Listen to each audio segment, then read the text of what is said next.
പതിവുപോലെ നമ്മുടെ വാർത്താ ദിനം തുടങ്ങുന്നത് തന്നെ നിലമ്പൂരിൽ നിന്നാണ്. നിലമ്പൂരിൽ ഇനി വിധി എഴുതാൻ 7 ദിവസം മാത്രം ബാക്കി.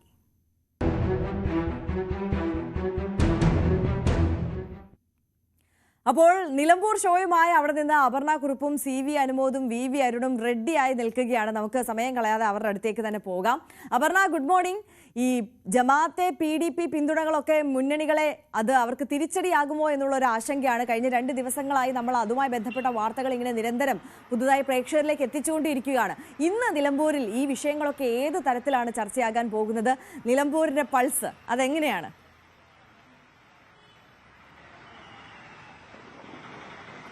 Good morning Arya. നമ്മൾ നിലമ്പൂരിൽ നിന്ന് ഇന്ന് രാവിലെ തുടങ്ങുമ്പോൾ ഈ രണ്ടാം ലാപ്പിലേക്ക്, രണ്ടാം ഘട്ടത്തിലേക്ക്, അല്ലെങ്കിൽ അതൊരു അവസാന ലാപ്പ് തന്നെയാണ്, അത് തന്നെ പറയണം. നിലമ്പൂരിന്റെ പ്രചാരണം അതൊരു പുതിയ ഒരു എന്താ പറയുക, ഒരു സ്റ്റാർ ലെവലിലേക്ക് എത്തുന്നു ഇനി രണ്ടാം ലാപ്പ് എന്നുള്ളതാണ് ഇതിന്റെ പ്രത്യേകത. ഏതെല്ലാം വിഷയങ്ങളൊക്കെയാണ് നിലമ്പൂരിൽ ഈ കഴിഞ്ഞ ദിവസങ്ങളിലെല്ലാം ചർച്ചയായത്? ഇപ്പോൾ നമ്മൾ ഈ പറഞ്ഞ പോലെ തന്നെ ഒരു മഴവിൽ സഖ്യവുമായി ബന്ധപ്പെട്ടുള്ള പ്രസ്താവനകളും പരസ്പരമുള്ള ആരോപണങ്ങളൊക്കെ നിറഞ്ഞു നിൽക്കുന്ന ആ ഒരു പൾസുണ്ട്. ആ തരത്തിലുള്ള പ്രസ്താവനകൾ കഴിഞ്ഞ മണിക്കൂറുകൾ പോലും ഉണ്ടായിട്ടുമുണ്ട്. പക്ഷേ അതിനേക്കാളെല്ലാം അപ്പുറത്തേക്ക് നാളെ മുതൽ ഒരു പുതിയ ഘട്ടത്തിലേക്ക് കടക്കുന്നു നിലമ്പൂർ എന്നുള്ളതാണ് ഇതിന്റെ രണ്ടാം ഘട്ടം. മുഖ്യമന്ത്രി പിണറായി വിജയൻ ക്യാമ്പ് ചെയ്ത് LDF സ്ഥാനാർത്ഥി M സ്വരാജിന്റെ പ്രചാരണത്തിനായിട്ട് നിലമ്പൂരിൽ നാളെ മുതൽ ഉണ്ടാകുമെന്നുള്ളത് LDF ക്യാമ്പിനെ സംബന്ധിച്ചോളം വളരെ പ്രധാനപ്പെട്ട കാര്യം. പ്രധാനപ്പെട്ട മന്ത്രിമാരടക്കമുള്ളവർ, ഇടത് നേതാക്കന്മാർ എല്ലാവരും നിലമ്പൂരിലേക്ക് ഒഴുകാൻ തയ്യാറെടുക്കുന്നു. പിണറായി 3.0 എന്നുള്ള ഒരു മുദ്രാവാക്യം പറഞ്ഞുകൊണ്ട് ആണ് LDF ഇനി ഇതിനെ കാണുന്നത്. ഇനി നാളെ തൊട്ട് ആ തരത്തിലേക്കുള്ള ഒരു കളർഫുൾ പ്രചാരണത്തിലേക്ക് LDF കടക്കുന്നു. UDFിനെ സംബന്ധിച്ചോളം നാളെ ഇവിടെ എത്തുന്നത് പ്രിയങ്ക ഗാന്ധി തന്നെയാണ്. അതായത് പ്രിയങ്ക ഗാന്ധി വരുമ്പോൾ പ്രതിപക്ഷ നേതാവ് അടക്കമുള്ള പ്രധാനപ്പെട്ട മിക്ക നേതാക്കന്മാരും നാളെ ഇവിടെ എത്തും. അപ്പോൾ ഒരേ ദിവസമാണ് പ്രിയങ്ക ഗാന്ധിയും, അതേ ദിവസമാണ് ഇപ്പോൾ സ്വരാജ് മാധ്യമങ്ങളെ കാണുകയാണ് LDF സ്ഥാനാർത്ഥി. നമുക്ക് തിരികെ എത്താം. തുടക്കം മുതൽ തന്നെ ഞാൻ സൂചിപ്പിച്ചിരുന്നു, ഈ തെരഞ്ഞെടുപ്പിൽ ഞങ്ങൾ ചർച്ച ചെയ്യാൻ ആഗ്രഹിക്കുന്നത് നാടിൻ്റെയും ജനങ്ങളുടെയും പ്രശ്നങ്ങളാണ്. വികസന കാര്യങ്ങളും വികസന സാധ്യതകളും അതുപോലെ തന്നെ സർക്കാർ നടപ്പിലാക്കാൻ ശ്രമിക്കുന്ന പദ്ധതികളെ സംബന്ധിച്ച് ഇങ്ങനെയൊക്കെയുള്ള കാര്യങ്ങളാണ് ഞങ്ങൾ ചർച്ച ചെയ്യാൻ ശ്രമിച്ചിരുന്നത്.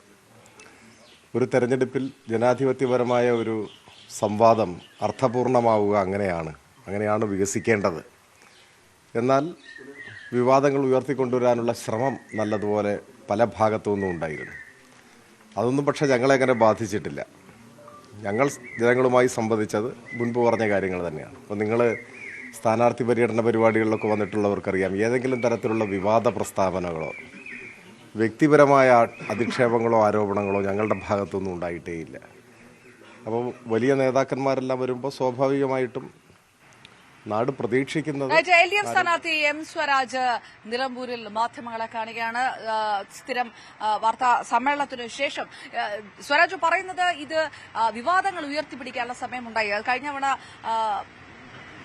ഇലക്ട്രിക് കെണിയിൽ പെട്ട് കുട്ടി മരിച്ച സംഭവം അടക്കം തൊട്ട് LDF UDFിന്റെ ആരോപണങ്ങളെ പ്രതിരോധിക്കുന്നത് ഈ തരത്തിലാണ്. പക്ഷേ ഇനി അങ്ങോട്ട് ഏത് തരത്തിലേക്കാണ് പ്രചാരണങ്ങൾ മാറുക, ഏത് തരത്തിലേക്കാണ് ആരോപണങ്ങൾ മാറുക എന്നുള്ളതാണ് കണ്ടറിയേണ്ടത്. നേരത്തെ ഈ പറഞ്ഞതുപോലെ തന്നെ നിലമ്പൂരിൽ 3.0 എന്ന് ഇടതുമുന്നണി വെക്കാൻ പോകുന്നത് നാളെ മുഖ്യമന്ത്രി വരുമ്പോൾ ഏതെങ്കിലും തരത്തിൽ നിലമ്പൂരിൽ LDF ആണ് ജയിക്കുന്നതെങ്കിൽ അത് ഒരു മൂന്നാം ഭരണത്തിലേക്കുള്ള ഒരു കാഹളം മുഴങ്ങലാണ് എന്ന് തന്നെ അവകാശപ്പെടും ഇടതുമുന്നണി.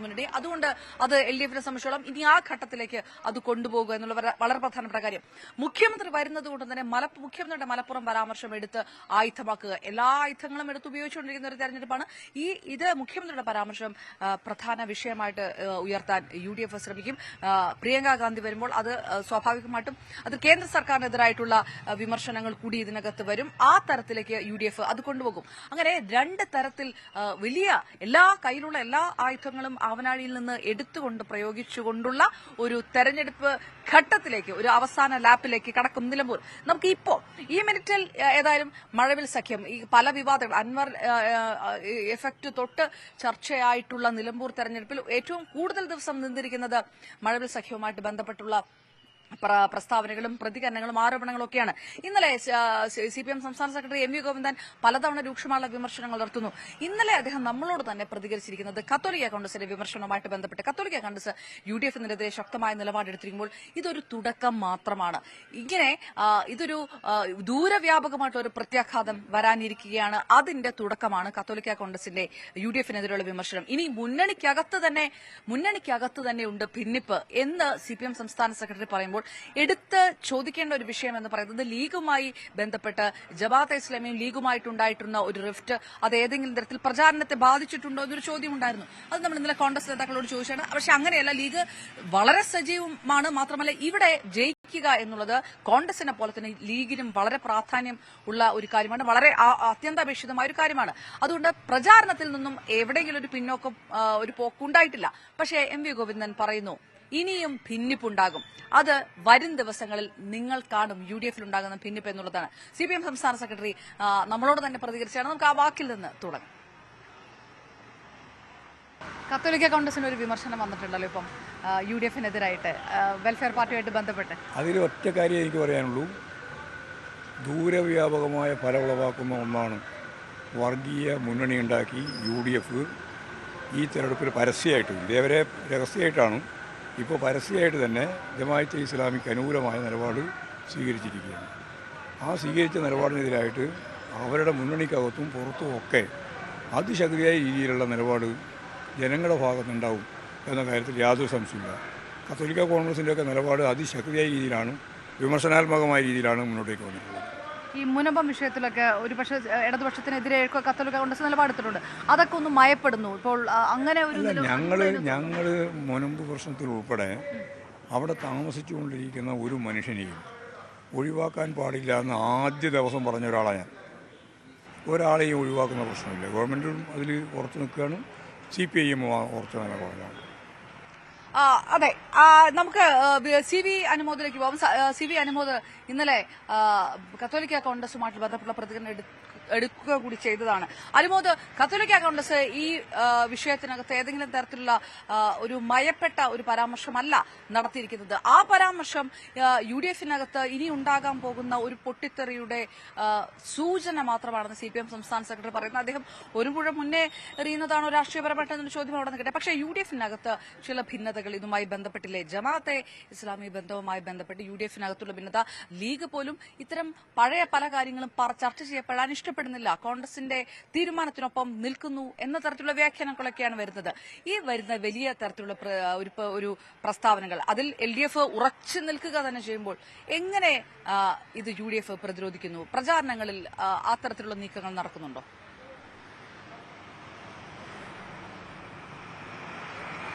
അപർണ, UDF-ന് ഈ വെൽഫെയർ പാർട്ടി ശക്തി പ്രഖ്യാപനത്തിന് പിന്നാലെ തന്നെ സമസ്തയുടെ ഭാഗത്തു നിന്നും ഒരു തിരിച്ചടി നീക്കം ഉണ്ടായിട്ടുണ്ട്. അവരത് പരസ്യമായിട്ട് തന്നെ പറയുകയും ചെയ്തിട്ടുണ്ട്. അതിന് പിന്നാലെയാണ് കത്തോലിക്ക കോൺഗ്രസും ഇതേ നിലപാട് സ്വീകരിച്ചിരിക്കുന്നത്. അതായത് സാമുദായിക സംഘടനകൾ അല്ലെങ്കിൽ കാലങ്ങളായി UDF-നൊപ്പം നിൽക്കുന്ന മേഖലകളിൽ നിന്ന് ഈ വെൽഫെയർ പാർട്ടി സഖ്യത്തെ തുടർന്ന് വലിയ തോതിൽ പ്രതിഷേധം ഉയരുന്നു, വലിയ തോതിൽ വിട്ടുനിൽക്കാൻ അല്ലെങ്കിൽ അവർക്കെതിരെയുള്ളൊരു നീക്കം നടക്കുന്നു എന്നുള്ളതാണ് UDF-നെ ഈ ഘട്ടത്തിൽ ആശങ്കയിലാക്കുന്നത്. അതായത് LDF-ലേക്ക് ഒരിക്കലും പോകാത്ത വോട്ടുകൾ, അത് UDF-ലേക്ക് കൃത്യമായി വരുന്ന വോട്ടുകൾ, അതാണ് ഇപ്പോൾ ഇവിടെ തൃശങ്കൂരിൽ നിൽക്കുന്നത് എന്ന തരത്തിൽ വേണം പറയുവാൻ.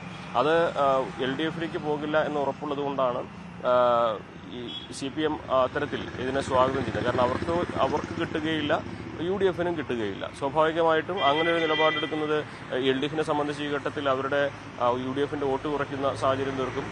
അപ്പോൾ ഇതിന് വലിയ പരിക്ക് കൂടാതെ എങ്ങനെ പരിഹരിക്കാമെന്ന കാര്യമാണ് UDF ആലോചിക്കുന്നത്. ഇന്നലെ നമ്മൾ KPCC അധ്യക്ഷൻ സണ്ണി ജോസഫുമായി കാര്യങ്ങൾ സംസാരിക്കാൻ ശ്രമിച്ചിരുന്നു. പക്ഷേ അദ്ദേഹം മറുപടി പറയാതെ ഒഴിഞ്ഞു പറഞ്ഞു. കാരണം ഇതിൽ ഒരു പരസ്യമായ പ്രതികരണം പെട്ടെന്ന് നടത്തി നിലവിലെ സാഹചര്യം വഷളാക്കാൻ അവർ ഉദ്ദേശിക്കുന്നില്ല. പക്ഷേ ഇന്നിപ്പോൾ എന്താണെങ്കിലും അവർക്ക് ആ കാര്യങ്ങളിൽ നിലപാട് വ്യക്തമാക്കേണ്ടി വരും.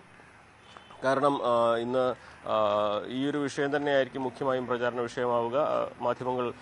മാധ്യമങ്ങളുടെ ചോദ്യങ്ങൾക്ക് മുമ്പിൽ നേതാക്കൾക്ക് ഒഴിഞ്ഞുമാറാൻ കഴിയുന്ന സാഹചര്യമല്ല. കാരണം ഈ ഇലക്ഷനിൽ ഏറ്റവും നിർണായകമായ ഒരു തീരുമാനം കൂടിയാകും കത്തോലിക്ക കോൺഗ്രസിനെ. പ്രത്യേകിച്ച് നിലമ്പൂർ മേഖലയിൽ ഈ 15,000-ൽ താഴെ അല്ലെങ്കിൽ അത്രയോളം വോട്ട് അവർക്ക് ഉണ്ട് എന്നാണ് അവർ അവകാശപ്പെടുന്നത്. നിലമ്പൂരിലെ 13% ക്രൈസ്തവ ജനസംഖ്യ, അല്ലെങ്കിൽ ക്രൈസ്തവരുടെ വോട്ടിൻ്റെ കണക്ക്. അതിൽ കത്തോലിക്കയ്ക്ക് പുറമെ, കത്തോലിക്ക കോൺഗ്രസിന് പുറമെ മറ്റ് വിഭാഗങ്ങളുണ്ടെങ്കിൽ പോലും ഈ ഒരു നിലപാട് സ്വാധീനിക്കാൻ സാധ്യതയുണ്ട്. ഇവിടെ ഏറ്റവും പ്രധാനപ്പെട്ട മറ്റൊരു കാര്യം, ഈ വോട്ടുകൾ LDF-ന് കിട്ടാതെ ഒരുപക്ഷെ അൻവറിലേക്ക് പോകാനുള്ള സാധ്യത എത്രമാത്രമുണ്ട് എന്ന ചോദ്യം കൂടി ഉയരുന്നതാണ്.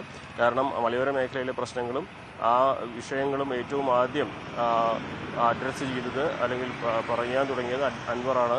അതുകൊണ്ട് തന്നെ അൻവറിൻ്റെ പ്രതീക്ഷ അത്തരത്തിലുള്ള വോട്ടുകൾ സമാഹരിക്കാൻ കഴിയുമെന്നുള്ളതാണ്. അതിന് ചുവട് പിടിക്കുന്ന തരത്തിലാണിപ്പോൾ വെൽഫെയർ പാർട്ടി സഖ്യത്തിൻ്റെ കാരണം പറഞ്ഞ് അത്തരത്തിലൊരു വിമർശനവുമായി കത്തോലിക്ക കോൺഗ്രസും രംഗത്ത് വന്നിരിക്കുന്നത്.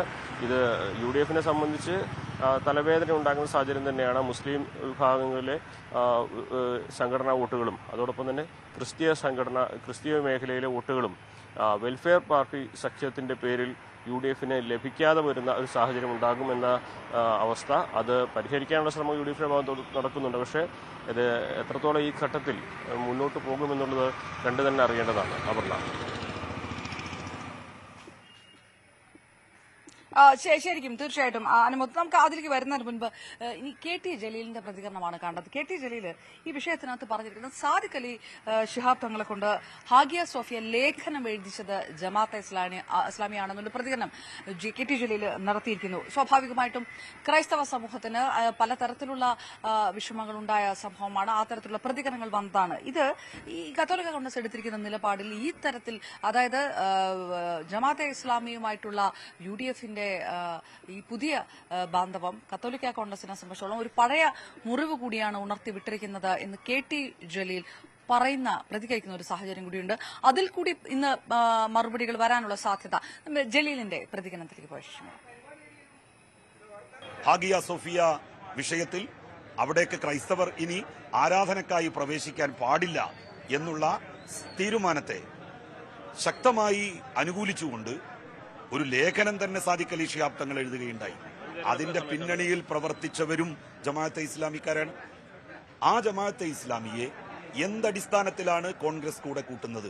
ക്രൈസ്തവ വിഭാഗങ്ങൾക്ക് സ്വാഭാവികമായും ജമാഅത്തെ ഇസ്ലാമിയോട് എതിർപ്പുണ്ട്. മുസ്ലിം വിഭാഗങ്ങൾക്ക് തന്നെ എതിർപ്പുണ്ടല്ലോ. ഇവരുടെ ഈ സമീപനം LDF-ന് ദോഷം ചെയ്യുമോ? ഒരിക്കലും ദോഷം ചെയ്യില്ല. അനുമോദിലേക്ക് വീണ്ടും. അനുമോദ്, അതായത് ഈ എത്ര വോട്ടാണ് വെൽഫെയർ പാർട്ടിക്ക് ഇവിടെ ഉള്ളത് എന്ന് സംബന്ധിച്ചൊക്കെയുള്ള പ്രതികരണങ്ങളൊക്കെയാണ് ഇന്നലെ കണ്ടത് ഒരു വശത്തേക്ക്. അതിനിടയിലാണ് നമ്മൾ ഈ പറയുന്ന പോലെ കത്തോലിക്ക കോൺഗ്രസിന് ഈ വിമർശനം ഉന്നയിക്കുന്ന കത്തോലിക്ക കോൺഗ്രസിന്റെ വോട്ട് അത് ഏത് തരത്തിൽ തലവേദനയായി മാറുന്നു എന്നുള്ളൊരു വിഷയമുണ്ട്. ഇന്നലെ നമ്മൾ ഇടതുപക്ഷത്തോട് ചോദിക്കുന്നത് ഈ മുനമ്പം വിഷയവുമായി ബന്ധപ്പെട്ട കത്തോലിക്ക കോൺഗ്രസ് ഉന്നയിച്ച പല വിമർശനങ്ങളുണ്ട്. മലയോര പ്രശ്നങ്ങളിലും കത്തോലിക്ക കോൺഗ്രസ് ഉന്നയിച്ച വിമർശനങ്ങളുണ്ട് സ്വാഭാവികമായി. അപ്പോൾ ഇത് ഇടതുപക്ഷത്തോടുള്ള ഒരു മയപ്പെടുത്തലാണോ കത്തോലിക്ക കോൺഗ്രസിന്റെ ഈ നിലപാട് എന്നുള്ളൊരു കാര്യം കൂടി ചോദിച്ചിരുന്നു. അങ്ങനെ ഒരു നിലപാട് മാറ്റം കൂടി ഇതിനകത്ത് വരുന്നുണ്ടോ? തീർച്ചയായും മുൻപം വിഷയത്തിലുണ്ടായ സംഭവവികാസങ്ങൾ, വഖഫ് ബില്ല് വന്നതിന് ശേഷവും ആ പ്രശ്നം പരിഹരിക്കാൻ കഴിയുകയില്ല, ആ ബില്ല് കൊണ്ട് ആ പ്രശ്നം പരിഹരിക്കാൻ കഴിയില്ല എന്ന് കേന്ദ്രം തന്നെ വ്യക്തമാക്കിയ സാഹചര്യത്തിൽ അത് മുൻനിർത്തി NDA നടത്തിയിരുന്ന പ്രചരണങ്ങൾക്ക് ഏകദേശം മുനയൊടിഞ്ഞ മട്ടാണ്. നിലമ്പൂരിൽ നമ്മളെവിടെയും ആ ഒരു വിഷയം NDA പ്രചരണ വിഷയമാക്കി എടുക്കുന്നില്ല. മാത്രമല്ല അത് നേരത്തെ തന്നെ ഈ അവിടെ ഉള്ളവരെ സംരക്ഷിക്കുകയാണ് നിലപാടെന്ന് LDF-ന്റെ അഭിപ്രായം. അത് അവർ കൂടുതൽ പറഞ്ഞുകൊണ്ടിരിക്കുന്നു എന്നുള്ളതും പ്രധാനപ്പെട്ട കാര്യമാണ്. ഞാൻ വരാം അനുമോദ്. ഇപ്പോൾ KK ശൈലജ ടീച്ചർ നമുക്കൊപ്പം ചേരുന്നു. മുഖ്യമന്ത്രി വരുന്നു, രണ്ടാം ലാപ്പിലേക്ക് കടക്കുമ്പോൾ കൂടുതൽ ആൾക്കാർ എത്തുന്നു എന്നുള്ളൊരു വലിയ ഉറ്റുനോക്കൽ, ഒരു ഈ അവസാന ലാപ്പിലേക്ക് വരുമ്പോൾ LDF കൂടുതലൊരു ആത്മവിശ്വാസത്തിലാണോ? തീർച്ചയായിട്ടും ജനങ്ങളുടെ ഇടയിൽ നിന്നുള്ള പ്രതികരണം അങ്ങനെ തന്നെയാണ്.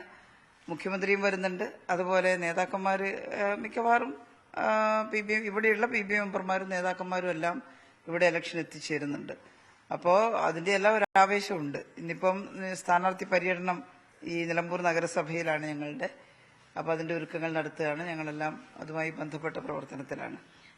ജമാഅത്തെ ഇസ്ലാമുമായി ബന്ധപ്പെട്ട കത്തോലിക്ക കോൺഗ്രസ് UDF-ന് എതിരായിട്ടുള്ള വിമർശനങ്ങൾ ഉന്നയിച്ചിരിക്കുന്നു. ഇന്നലെ മാഷ് നമ്മളോട് തന്നെ പറഞ്ഞത് UDF-നകത്ത് ഈ വിഷയവുമായിട്ട് ബന്ധപ്പെട്ട അകത്തൊരു ഭിന്നിപ്പുണ്ട്, ഇതൊക്കെയായിരിക്കും കുറച്ച് ദിവസം കഴിയുമ്പോൾ പുറത്തു വരിക.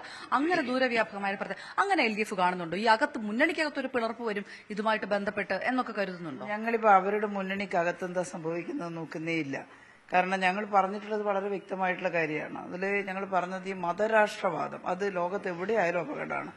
അത് ഇന്ത്യയിലോ കേരളത്തിലോ ഇനി ലോകത്തിന്റെ ഏത് ഭാഗത്തായാലും മതരാഷ്ട്രവാദം ഉയർത്തുന്നത് ഇന്നത്തെ കാലഘട്ടത്തിൽ അത്യധികം അപകടകരമായിട്ടുള്ള കാര്യമാണ്.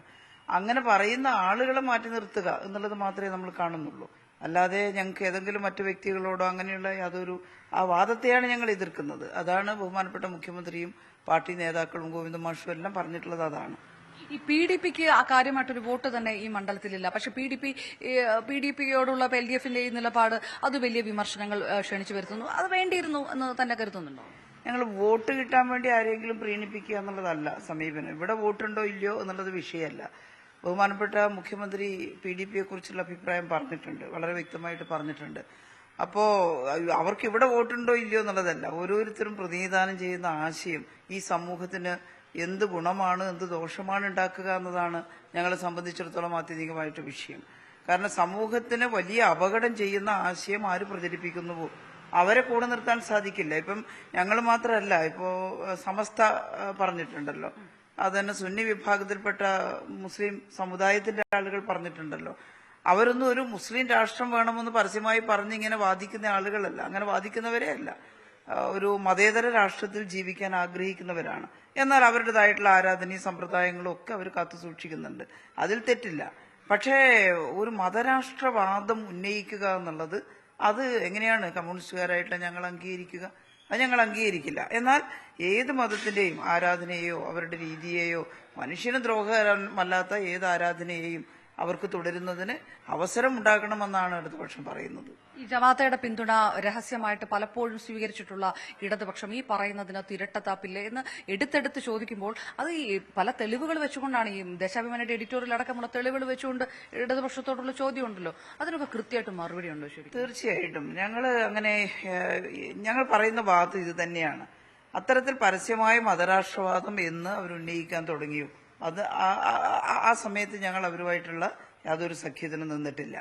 ഏതെങ്കിലും എവിടെയെങ്കിലും നിങ്ങൾ ഈ പറയുന്നത് എന്താണെന്ന് എനിക്ക് തന്നെ മനസ്സിലായിട്ടില്ല. ഞങ്ങൾ തുടക്കം മുതലേ പറഞ്ഞു വരുന്നത് ഇത്തരം ആളുകളുമായിട്ടുള്ള ബന്ധങ്ങൾ വേണ്ട എന്നുള്ളത് തന്നെയായിരുന്നു. നിങ്ങൾ ഏതാണ് ദേശാഭിമാനിയുടെ എഡിറ്റോറിയൽ പറയുന്നതെന്ന് എനിക്ക് മനസ്സിലായിട്ടില്ല. ഏതെങ്കിലും പ്രത്യേക വിഷയത്തിൽ എവിടെയെങ്കിലും അങ്ങനെ ഉണ്ടായിട്ടില്ല എന്നുള്ളതാണ് എന്റെ അഭിപ്രായം. ഏതെങ്കിലും 2016 തെരഞ്ഞെടുപ്പിന് ശേഷമാണ്. പക്ഷേ ഞാൻ ചോദിക്കുന്നത്, അപ്പം ഇവര് മതരാഷ്ട്രവാദം പറയുന്നതിന് മുൻപ് ജമാഅത്തെ ഇസ്ലാമിയുടെ പിന്തുണ തേടിയിരുന്നോ? ജമാഅത്തെ ഇസ്ലാമി എന്ന പേരിൽ ഞങ്ങൾ പിന്തുണ തേടിയിട്ടേ ഇല്ല എന്നുള്ളതാണ് എന്റെ ഉറച്ച വിശ്വാസം. ഇനി ഒറ്റ കാര്യം കൂടെ, മുഖ്യമന്ത്രി നാളെ വരുന്നു. മുഖ്യമന്ത്രിയുടെ മലപ്പുറം പരാമർശം ഇപ്പോഴും ആളി കത്തിക്കുന്നുണ്ട് UDF, അതിനെക്കുറിച്ച് മുഖ്യമന്ത്രിയുടെ മലപ്പുറം പരാമർശമല്ല, എത്ര തവണ വ്യക്തമാക്കിയതാണ്. ആരാണ് മുഖ്യമന്ത്രി? CPMന്റെ പോളിറ്റ് ബ്യൂറോ മെമ്പറാണ് കേരളത്തിന്റെ മുഖ്യമന്ത്രിയും. എന്താ CPMന് മലപ്പുറം ജില്ലയെക്കുറിച്ചുള്ള അഭിപ്രായം? നമ്മൾ ഈ തെരഞ്ഞെടുപ്പിന്റെ ഘട്ടത്തിലെങ്കിലും ഓർക്കേണ്ടത് ഈ മലപ്പുറം ജില്ലയുടെ രൂപീകരണത്തിൽ ഏറ്റവും പ്രധാനപ്പെട്ട പങ്ക് വഹിച്ചത് EMS ഗവൺമെന്റാണ്, EMS ആണ്. മാത്രമല്ല അന്ന് MSPയിൽ പോലും ചേരാൻ മുസ്ലിം വിഭാഗത്തിന് അവകാശമില്ല എന്ന് കേന്ദ്ര ഗവൺമെന്റ് പറഞ്ഞുകൊണ്ടിരിക്കുന്ന അവസരത്തിൽ ഞാനിപ്പോൾ ഈ തെരഞ്ഞെടുപ്പിന്റെ സമയമായിട്ട് കൂടുതൽ കോൺഗ്രസ് നേതാക്കന്മാരുടെ മുസ്ലിങ്ങളെ കുറിച്ചോ മുസ്ലിം ലീഗിനെ കുറിച്ചോ ഒക്കെയുള്ള പരാമർശത്തെ കുറിച്ചൊന്നും സൂചിപ്പിക്കുന്നില്ല. പക്ഷേ മലബാർ സ്പെഷ്യൽ പോലീസിൽ മുസ്ലിങ്ങൾക്ക് അംഗമാകാൻ പറ്റില്ല എന്ന് വാദം ഉയർത്തിയിരുന്ന കാലത്ത് ഇന്ത്യൻ പൗരന്മാരാണവർ, ഹിന്ദുക്കൾക്ക് അവകാശമുണ്ടെങ്കിൽ മുസ്ലിങ്ങൾക്കും അവകാശമുണ്ടെന്ന് പറഞ്ഞത് ഈ പാർട്ടിയാണ്, ഇടതുപക്ഷമാണ്, കമ്മ്യൂണിസ്റ്റ് പാർട്ടിയാണ്, EMS ആണ്. ആ EMSന്റെ പിൻഗാമി തന്നെയാണ് സഖാവ് പിണറായി അർത്ഥശങ്കക്കടയില്ലാത്ത വിധം ആ കാര്യം വ്യക്തമാക്കിയിട്ടുമുണ്ട്. പിന്നെയും മുഖ്യമന്ത്രിയുടെ മലപ്പുറം പരാമർശം എന്ന് പറഞ്ഞ് ആളുകളെ തെറ്റിദ്ധരിപ്പിക്കാൻ വേണ്ടി ഓരോന്ന് ഇങ്ങനെ പറയേണ്ടതില്ല എന്നുള്ളതാണ്. നന്ദി ടീച്ചറെ.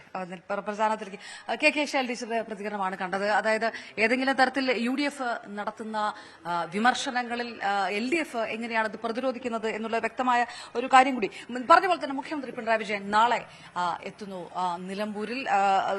കെ ശൈലജ ടീച്ചറടക്കം ഇനി ബാക്കിയുള്ള പ്രധാനപ്പെട്ട ഇടത് നേതാക്കന്മാരെല്ലാം നിലമ്പൂരിലേക്ക് ഒഴുകും അല്പം മണിക്കൂറുകൾക്കുള്ളിൽ എന്നുള്ളതിന്റെ സൂചന കൂടിയാണ്. BV അരുൺ നമുക്കൊപ്പം ചേരുന്നുണ്ട്. അരുൺ, മുഖ്യമന്ത്രി വരുമ്പോൾ മലപ്പുറം പരാമർശം ഉന്നയിച്ചുകൊണ്ട് വിമർശനം ഉന്നയിക്കും, അതിൽ യാതൊരു തർക്കവുമില്ല. അത് ഏത് തരത്തിലാണ് പ്രതിരോധിക്കേണ്ടതെന്ന് ഇടതുമുന്നണി അത് നേരത്തെ തന്നെ പ്രസ്താവന ഇറക്കുകയും ചെയ്യുന്നു. എങ്ങനെ ഇനിയുള്ള സമയങ്ങളിലേക്ക് മുഖ്യമന്ത്രിയുടെ വരവുമായി ബന്ധപ്പെട്ട് പ്രചാരണത്തിന്റെ പൾസ് മാറും എന്നാണ് കണക്കാക്കേണ്ടത്?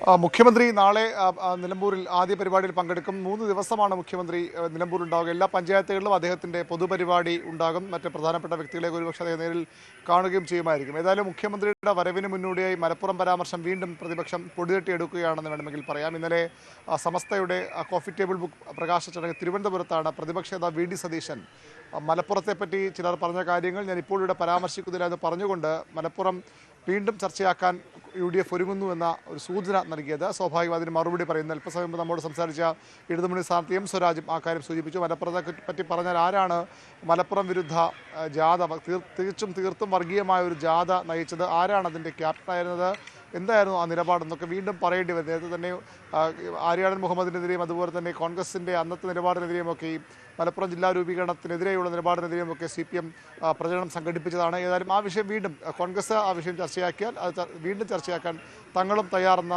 സൂചനയാണ് CPM-ഉം ഇടതു മുന്നണിയും നൽകുന്നത്. ഏതായാലും മുഖ്യമന്ത്രി വരുന്നതോടുകൂടി വികസന കാര്യങ്ങൾ ഒന്നുകൂടി ചർച്ചയാകുമെന്ന പ്രതീക്ഷയും ഇടത് കേന്ദ്രങ്ങൾക്കുണ്ട്. കാരണം ഇവിടെ ഇപ്പോഴും പ്രധാന ചർച്ചയെ മാറുന്നത് ജമാഅത്തെ ഇസ്ലാമിയും PDP-യും പോലുള്ള സംഘടനകളുടെ പിന്തുണയാണ്. അവരുടെ വോട്ടൊക്കെ തുലവും കുറവാണെങ്കിൽ പോലും അവരാണ് ഒരുപക്ഷെ CPM-നെയും കോൺഗ്രസിനെയും മുസ്ലിം ലീഗിനെയും ഒക്കെ കൂടുതൽ ഈ തെരഞ്ഞെടുപ്പ് ചർച്ചകൾ നിറഞ്ഞു നിൽക്കുന്നത്. അതിനപ്പുറത്തേക്ക് വികസന അജണ്ടയിലേക്ക് ചർച്ച കൊണ്ടുവരാൻ ഈ അവസാന ദിവസങ്ങളിലെങ്കിലും കൊണ്ടുവരണമെന്ന നിലപാടാണ് CPM-നുള്ളത്. എന്നാൽ അല്പസമയം നമ്മൾ സംസാരിക്കുമ്പോൾ M സ്വരാജും ആ കാര്യമാണ് സൂചിപ്പിച്ചത്. വികസനം ചർച്ചയാകണം. മുഖ്യമന്ത്രി വരവോടുകൂടി പക്ഷേ അത്തരം കാര്യങ്ങളിലേക്ക് ചർച്ച പോയേക്കാം. പ്രിയങ്ക ഗാന്ധി നാളെ നിലമ്പൂരിലെത്തുന്നുണ്ട്. സ്വാഭാവികം പ്രിയങ്കയുടെ സന്ദർശനവും വളരെ നിർണായകമാണ്. പ്രിയങ്കയും ഇക്കാര്യങ്ങളൊക്കെ വികസന വിഷയങ്ങളും അതുപോലെ തന്നെ നിലമ്പൂരിലെ ഏറ്റവും പ്രധാനപ്പെട്ട ജനങ്ങൾ ബാധിക്കുന്ന വിഷയമായ നേരിട്ട് ബാധിക്കുന്ന വിഷയമായ ഈ വന്യജീവി ആക്രമണവുമൊക്കെ മലയോര മേഖലയിലെ വന്യജീവി മനുഷ്യ സംഘർഷങ്ങളുമൊക്കെ ചർച്ചയായി വന്നേക്കാം, വീണ്ടും ചർച്ചയായി ഉയർന്നേക്കാം.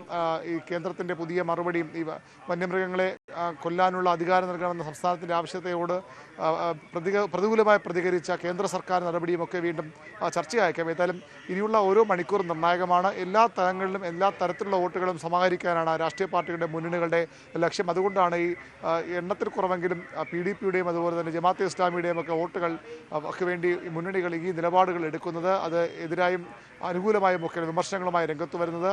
ഏതായാലും ആ മുഖ്യമന്ത്രിയുടെ വരവ് വളരെ പ്രധാനപ്പെട്ടതാണ്. ഇടതു ക്യാമ്പിന് കൂടുതൽ ഊർജ്ജം നൽകുമെന്ന് ഉറപ്പാണ്. അതുപോലെ തന്നെ പ്രിയങ്ക ഗാന്ധിയുടെ വരവ് UDF ക്യാമ്പിനും ശക്തി നൽകും, അവർക്കും ആവേശം നൽകും. വലിയ നാടിളക്കി മറിച്ചുള്ള റോഡ് ഷോയ്ക്കൊക്കെ UDF ഇവിടെ കളമൊരുക്കുന്നുണ്ട്. BJP-യുടെ സംസ്ഥാന അധ്യക്ഷൻ സമസ്തയുമായി ബന്ധപ്പെട്ട് ഉള്ള ഒരു വിഷയത്തിലേക്ക് കൂടി കടക്കുമ്പോൾ ഒരു വശത്ത് സമസ്ത വി ഡി സതീശനെതിരെ ഉന്നയിച്ചിരിക്കുന്ന സമസ്തയിൽ സഖാവി എളമരം നടത്തിയ പരാമർശങ്ങൾ ഒരു വശത്ത് നടക്കുന്നു. സമസ്തയിൽ ഈ വെൽഫെയർ പാർട്ടി UDF ബന്ധവുമായി ബന്ധപ്പെട്ട് സമസ്തയിൽ നിന്ന് പുറത്തേക്ക് വരുന്ന പ്രതികരണങ്ങൾ ഒരു വശത്ത് അത് ഏത് തരത്തിൽ ഉപയോഗപ്പെടുത്താൻ ശ്രമിക്കും ആണ് LDF എന്നുള്ള ചോദ്യം ഒരു വശത്ത് നിൽക്കുമ്പോൾ സ്കൂൾ സമയമാറ്റവുമായി ബന്ധപ്പെട്ട് സമസ്ത ഉന്നയിച്ചിരിക്കുന്ന വിമർശനങ്ങളുണ്ട്. അത് LDF നേരെയുമാണ്. അങ്ങനെ ഈ സംസ്ഥയുടെ നിലപാടുകൾ അത് ഏത് തരത്തിലാണ് ഇരു മുന്നണികളും കാണുന്നത്? അതും കൂടി നമുക്ക് ചുരുക്കത്തിൽ എങ്ങനെയാണ് കാണുന്നത്? ഈ ജമാഅത്തെ ഇസ്ലാമിയുടെ UDF പിന്തുണ അല്ലെങ്കിൽ UDF-മായി അവർ ചേരുന്നു എന്നുള്ളത് ലീഗിൻ്റെ ശക്തി കേന്ദ്രങ്ങളായ അല്ലെങ്കിൽ ലീഗിൻ്റെ സ്ഥിരം വോട്ട് ബാങ്കായ സമസ്തയിൽ വലിയ ഭിന്നിപ്പുണ്ടാക്കിയിട്ടുള്ളത് വസ്തുതയാണ്. കാരണം എക്കാലവും സമസ്ത ജമാഅത്തെ ഇസ്ലാമിയുടെയും അവരുടെ മതരാഷ്ട്രവാദത്തെയും എതിർത്തിട്ടുള്ള സംഘടനയാണ്. അതുകൊണ്ട് തന്നെ അതിൽ വലിയ ഭിന്നിപ്പുണ്ട്. അത് പരമാവധി മുതലെടുക്കാനാണ് ഇടതു മുന്നണിയുടെ ശ്രമം. ഇന്നലെ ജെഫ്രി ബുത്തുക്കോയ തങ്ങളെ വേദിയിലെത്തി മുഖ്യമന്ത്രി പറഞ്ഞത് അതുതന്നെയാണ്. സമസ്തയുടെ ഭിന്നാഭിപ്രായങ്ങൾ തുറന്നു പറയാനുള്ള അനുമതി നൽകുന്ന അല്ലെങ്കിൽ അതിന് പ്രോത്സാഹിപ്പിക്കുന്ന സമസ്തയുടെ ഒരു നിലപാടിനെയാണ് മുഖ്യമന്ത്രി പ്രകീർത്തിച്ചത്. പ്രതിപക്ഷ വി ഡി സതീശനും ആ വേദിയിൽ ഉണ്ടായിരുന്നു. അവിടെയാണ് സമസ്തയുടെ മുത്തുക്കോയ തങ്ങൾ ഒരു നിർദ്ദേശം കൂടി മുന്നോട്ട് വച്ചത് അല്ലെങ്കിൽ ഒരു ആവശ്യം കൂടി മുന്നോട്ട് വച്ചത്. ഹൈസ്കൂൾ പഠന സമയമാറ്റം അത് അരമണിക്കൂർ 15 മിനിറ്റ് രാവിലെ കൂടുതൽ സമയമാകുമ്പോൾ അത് മദ്രസ പഠനത്തെ ബാധിക്കും. അതിൽ സർക്കാരിൻ്റെ ഭാഗത്ത് അനുകൂല നിലപാടുണ്ടാകുമെന്ന പ്രതീക്ഷയാണ് മുത്തുക്കോയ തങ്ങൾ മുന്നോട്ട് വച്ചത്. മുഖ്യമന്ത്രി അതിൽ പ്രതികരിച്ചില്ല. പക്ഷേ വിദ്യാഭ്യാസ മന്ത്രിയോട് സംസാരിക്കുമ്പോൾ പറഞ്ഞത് ആരുടെയും വികാരത്തെയോ വിശ്വാസങ്ങളോ വ്രണപ്പെടുത്താൻ സർക്കാർ തയ്യാറാകില്ല. ഇത് പ്രതിപക്ഷ അധ്യാപക ലീഗ് ഉൾപ്പെടെയുള്ള പ്രതിപക്ഷ അധ്യാപക സംഘടനകളുടെ നിലപാടിൻ്റെ ഭാഗമായി കോടതി നിർദ്ദേശിച്ചതാണ്. അത് നടപ്പാക്കാതിരിക്കാൻ സർക്കാർ പരമാവധി ശ്രമിച്ചു എന്നും പക്ഷേ അവിടെയും കോടതി നടപടികൾ തടസ്സമായി. ഇക്കാര്യം കോടതിയെ ബോധ്യപ്പെടുത്തും. മുഖ്യമന്ത്രി കൂടി ആലോചിച്ച ശേഷം ഇതൊരു തീരുമാനമുണ്ടാകും, അനുകൂല തീരുമാനമുണ്ടാക്കാൻ സർക്കാർ ശ്രമിക്കുമെന്ന ഉറപ്പാണ് വിദ്യാഭ്യാസ മന്ത്രി നൽകുന്നത്. അതുകൊണ്ട് തന്നെ ഈ വിഷയം ആ രീതിയിൽ ഒരു രാഷ്ട്രീയ വിഷയമായി മാറാതിരിക്കാനുള്ള ഒരു കരുതൽ ഈ ഘട്ടത്തിൽ തന്നെ സർക്കാർ സ്വീകരിച്ചിട്ടുണ്ട്. വിദ്യാഭ്യാസ മന്ത്രിയും ചെന്നിത്തലയും ഒക്കെ അത് ആ രീതിയിലാണ് പ്രതികരിച്ചത്. അവരുടെ ആവശ്യങ്ങൾ കൂടി പരിഗണിക്കാം എന്ന നിർദ്ദേശം സ്വരാജും ഇടതുമുന്നണി സ്ഥാനാർത്ഥിയും ആ നിലപാടാണ്. അദ്ദേഹം ഈ വിഷയങ്ങൾ സർക്കാർ ആ രീതിയിൽ പരിഗണിക്കുമെന്നൊരു സൂചനയാണ് അദ്ദേഹവും നൽകുന്നത്. ഏതായാലും സ്വാഭാവികമായും പ്രതിപക്ഷം UDF തീർച്ചയായിട്ടും. അപ്പൊ ഇന്നലെ വിദ്യാഭ്യാസ മന്ത്രി വി ശിവൻകുട്ടിയോട് ചോദിക്കുമ്പോൾ വി ശിവൻകുട്ടി പറഞ്ഞത് ഇതിനകത്ത് ഏതെങ്കിലും ഒരു വിശ്വാസത്തെ വ്രണപ്പെടുത്തുകയല്ല, അങ്ങനെ ഒരു ഉദ്ദേശം സർക്കാരിനില്ല എന്ന് പറഞ്ഞ് വിമർശനങ്ങളൊക്കെ പരിശോധിക്കും എന്ന് വി ശിവൻകുട്ടി പറയുകയും ചെയ്തിരിക്കുന്നു. അതുകൊണ്ട് പ്രതിപക്ഷ വിദ്യാഭ്യാസ ഘടകങ്ങൾ കോടതിയിൽ പോയി, അതുകൊണ്ടാണ് ഈ സമയമാറ്റം വേണ്ടി വന്നതെന്നും മന്ത്രി പറഞ്ഞു. നമുക്ക് അദ്ദേഹത്തിന്റെ പ്രതികരണങ്ങൾ കേട്ട ശേഷം എത്താം. ഞങ്ങളെ സംബന്ധിച്ചിടത്തോളം കുട്ടികളുടെ പഠനത്തിലുള്ള സമയം കളയാൻ വേണ്ടി പറ്റില്ല, അത് കൊടുത്താലേ പറ്റുള്ളൂ. അതിന് കൊടുക്കണമെന്ന് നിങ്ങൾ പറയുമ്പോൾ ആരുടെയെങ്കിലും വിശ്വാസത്തെ ബുദ്ധിമുട്ടുണ്ടാക്കുന്ന ഒരു രൂപത്തിലുള്ള പ്രവർത്തനം ചെയ്യണമെന്ന് ഞങ്ങൾക്ക് ഒരു ആഗ്രഹമില്ല. മതവിശ്വാസത്തെയോ ദൈവവിശ്വാസത്തെയോ അല്ലെങ്കിൽ മറ്റേതെങ്കിലും രീതിയിലുള്ള വിശ്വാസത്തെ വ്രണപ്പെടുത്തണമെന്നോ അല്ലെങ്കിൽ മോശപ്പെടുത്തണമെന്നോ അസൗകര്യം ഉണ്ടാക്കണമെന്നോ യാതൊരു കാര്യവും ഞങ്ങൾക്കില്ല. പക്ഷേ കുട്ടികളുടെ വിദ്യാഭ്യാസം ഏറ്റവും പ്രധാനപ്പെട്ട കാര്യമാണ്. അത് ഹിന്ദു കുട്ടിയായിരുന്നാലും മുസ്ലിം കുട്ടിയായിരുന്നാലും ക്രിസ്ത്യാനി കുട്ടിയായിരുന്നാലും ഒരു മതവും ഇല്ലാത്ത വിദ്യാർത്ഥിയായിരുന്നാലും വിദ്യാഭ്യാസ രംഗത്ത് അവന് കൊടുക്കേണ്ട സംരക്ഷണം കൊടുത്താലേ മതിയാവും. എങ്കിൽ പോലും ഈ കാര്യത്തിൽ ഇത് കേസ് കൊടുത്തൊരു പരിഹാരം കാണേണ്ടതാണ്. ഇക്കാര്യത്തിൽ വന്നിട്ടുള്ള വിമർശനം ഇതുവരെ ആരും രേഖാമൂലം ഒരു പേപ്പറും തന്നിട്ടില്ല. എങ്കിലും വന്നിട്ടുള്ള വിമർശനം സംബന്ധിച്ചും പരിശോധിച്ചാലും അത് കോടതിയുടെ തീരുമാനപ്രകാരം മാത്രമേ അന്തിമമായി നമുക്ക് തീരുമാനത്തിൽ എത്തുന്നതിന് വേണ്ടി കഴിയൂ. ഇതാണ് എൻ്റെ വസ്തുത. KT ജലീൽ പറഞ്ഞത് മുഖ്യമന്ത്രി എല്ലാവർക്കും പറയാനുള്ളത് കേൾക്കും. ഇതിനകത്ത് പ്രതിപക്ഷത്തിന്, അതായത് വിമർശനങ്ങൾ ഞങ്ങൾ കേൾക്കുന്നുണ്ട്, പക്ഷെ പ്രതിപക്ഷം ഇതിനകത്ത് വല്ല നിലപാടും എടുക്കുന്നുണ്ടോ? പ്രതിപക്ഷത്തിന് എന്താണ് പറയാനുള്ളത്? ഒരു മറുചോദ്യം കൂടി KT ജലീൽ ഇപ്പുറത്തേക്ക് ഇട്ട് തന്നിട്ടുമുണ്ട്. ജലീലിന്റെ വാക്കുകളിലേക്ക് കൂടി. അല്ല, മുഖ്യമന്ത്രി ആ കാര്യം എല്ലാ വിഭാഗം ആളുകളുമായും സംസാരിക്കും. അത് രമ്യമായിട്ട് തന്നെ പരിഹരിക്കും. സമസ്തയുടെ പ്രസിഡന്റ് ജെഫ്രി മുത്തുക്കോയ തങ്ങൾ അതും കൂടി പരിഗണിച്ച് കാര്യങ്ങൾ എന്താണെന്ന് തീരുമാനിക്കണം എന്ന് രണ്ടുപേരോടുമാണ് പറഞ്ഞിട്ടുള്ളത്. ഇത് സർക്കാരിന്റെ കാര്യം മാത്രമല്ല, പ്രതിപക്ഷത്തിന്റെയും ഇക്കാര്യത്തിൽ അഭിപ്രായം എന്താണ് എന്ന് അറിയണം. ജെഫ്രി മുത്തുക്കോയ തങ്ങൾ മുഖ്യമന്ത്രിയോട് മാത്രമല്ലല്ലോ, പ്രതിപക്ഷ നേതാവിനോടും പറഞ്ഞിട്ടുണ്ടല്ലോ.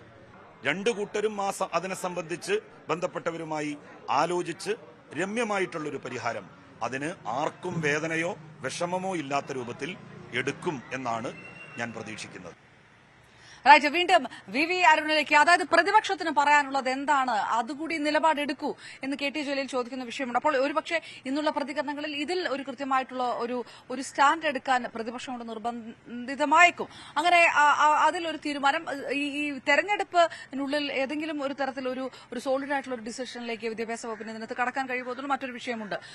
അതുകൊണ്ട് ഇനിയുള്ള കുറച്ച് മണിക്കൂറുകളും സ്കൂൾ സമയമാറ്റവുമായിട്ടുള്ള ബന്ധമുള്ള പ്രതികരണങ്ങൾ പല ഭാഗത്തു നിന്ന് ഉയരാനുള്ള ഒരു സാധ്യതയുണ്ട് നിലമ്പൂരിൽ, അല്ലേ അരുൺ?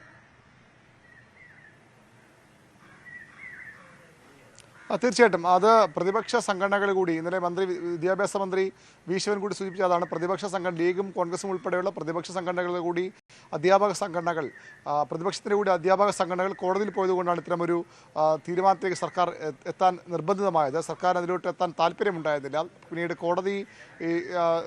കോടതി അലക്ഷ്യ നടപടികൾ സർക്കാർ നേരിടേണ്ടി വരുമെന്ന മുന്നറിയിപ്പ് നൽകിയതിനെ തുടർന്നാണ് സർക്കാർ ഒരു സമയക്രമീകരണത്തിന് ഉത്തരവ് ഇറക്കിയതെന്നാണ് മന്ത്രി പറയുന്നത്. അതുകൊണ്ടാണ് KT ജലീൽ പ്രതിപക്ഷത്തിൻ്റെ അഭിപ്രായം കൂടി കേൾക്കേണ്ടതാണ്. പ്രതിപക്ഷം കൂടി പറയട്ടെ, ഈ സമയമാറ്റം മദ്രസാ പഠനത്തെ മതപഠനത്തെ ബാധിക്കുമെന്ന് പറയുമ്പോൾ അതിൽ പ്രതിപക്ഷത്തിൻ്റെ നിലപാട് കൂടി അറിയണം. അത് സ്വാഭാവികമായും പ്രതിപക്ഷം മറുപടി പറയട്ടെ എന്ന നിലപാട് സർക്കാരും സ്വീകരിക്കും. ഏതായാലും ഈ വിഷയത്തിൽ പ്രതിപക്ഷത്തിൻ്റെ പ്രതികരണം ഇന്ന് ഉണ്ടായേക്കും. മുത്തുക്കോയ തങ്ങളുടെ ആവശ്യം സർക്കാർ അനുഭാവപൂർവ്വം പരിഗണിക്കുമെന്ന സൂചനയാണ്. പക്ഷേ അവിടെയും അത്ര എളുപ്പമല്ല സർക്കാരിൻ്റെ കാര്യങ്ങൾ. കാരണം കോടതിയെ ബോധ്യപ്പെടുത്തണം. കോടതി ഉത്തരവിൻ്റെ അടിസ്ഥാനത്തിലെടുത്ത ഉത്തരവും തീരുമാനവുമാണ്. അതുകൊണ്ട് തന്നെ കോടതിയുടെ അഭിപ്രായം കൂടി പ്രധാനപ്പെട്ടതാണ്. ഏതായാലും ഈ തെരഞ്ഞെടുപ്പ് സമയത്ത് അതും ഒരു ചർച്ചയാക്കാൻ വിവാദമാക്കാനും സർക്കാർ തയ്യാറായിക്കില്ല. അതുകൊണ്ടാണ് ഒരു സമവായ വഴി ആദ്യ പ്രതികരണത്തിൽ തന്നെ വിദ്യാഭ്യാസ മന്ത്രി നടത്തുന്നതും സമാനമായ ഒരു പ്രതികരണം ഇപ്പോൾ മുഖ്യമന്ത്രി ഇടപെടുമെന്ന് KT ജലീൽ ഉൾപ്പെടെയുള്ളവർ പറയുന്നത്.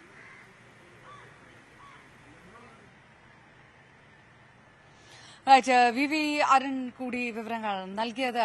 ഏതായാലും ഇനി ഇടതും അതോടൊപ്പം തന്നെ UDFും കൂടുതൽ താരപ്രചാരകരെ ഇറക്കി രണ്ടാം ഘട്ടം കൊഴുപ്പിക്കാൻ നോക്കുമ്പോൾ PV അൻവർ ഏത് തരത്തിലാണ് പ്രചാരണം മുന്നോട്ട് കൊണ്ടുപോകുന്നത്? 15-ാം തീയതി യൂസഫ് പഠാൻ എത്തുന്നു, തൃണമൂൽ കോൺഗ്രസിന്റെ MP യൂസഫ് പഠാൻ എത്തുന്നു. വലിയ ഒരു ആൾക്കൂട്ടത്തിലേക്കൊക്കെ അതും കൊണ്ടുപോകും. അത് വോട്ടായി മാറുമോ? ആ തരത്തിൽ ഒരു ശക്തി പ്രകടനം നടത്താൻ അൻവറിന്റെ പ്രചാരണങ്ങൾക്ക് കഴിയുന്നുണ്ടോ എന്നുള്ള ചോദ്യമൊക്കെ ഒരു വശത്തുണ്ട്. ഏതായാലും മത്സരം നടക്കുന്നത് LDF-ഉം UDF-ഉം തമ്മിലാണ് നിലമ്പൂരിൽ ശക്തമായിട്ട് എന്നുള്ളതിൽ തർക്കമില്ല. അൻവറിന്റെ പ്രതികരണത്തിലേക്ക് കഴിഞ്ഞ മുൻപുണ്ടായിരുന്ന പ്രചരണങ്ങളെക്കാളൊക്കെ തികച്ചും വ്യത്യസ്തമാണല്ലോ ഇത്തവണത്തെ പ്രചരണം. എനിക്കൊരു ഒറ്റയാൾ പോരാട്ടമാണല്ലോ, എങ്ങനെയാണ് കാണുന്നത്? ഒറ്റയാൾ പോരാട്ടം കുറേ നടത്തിയതാണല്ലേ. 2011 ഒറ്റയാൾ പോരാട്ടം നടത്തിയത്, 14 ഒറ്റയാൾ പോരാട്ടം നടത്തിയിട്ടുണ്ട് പാർലമെന്റിലേക്ക്.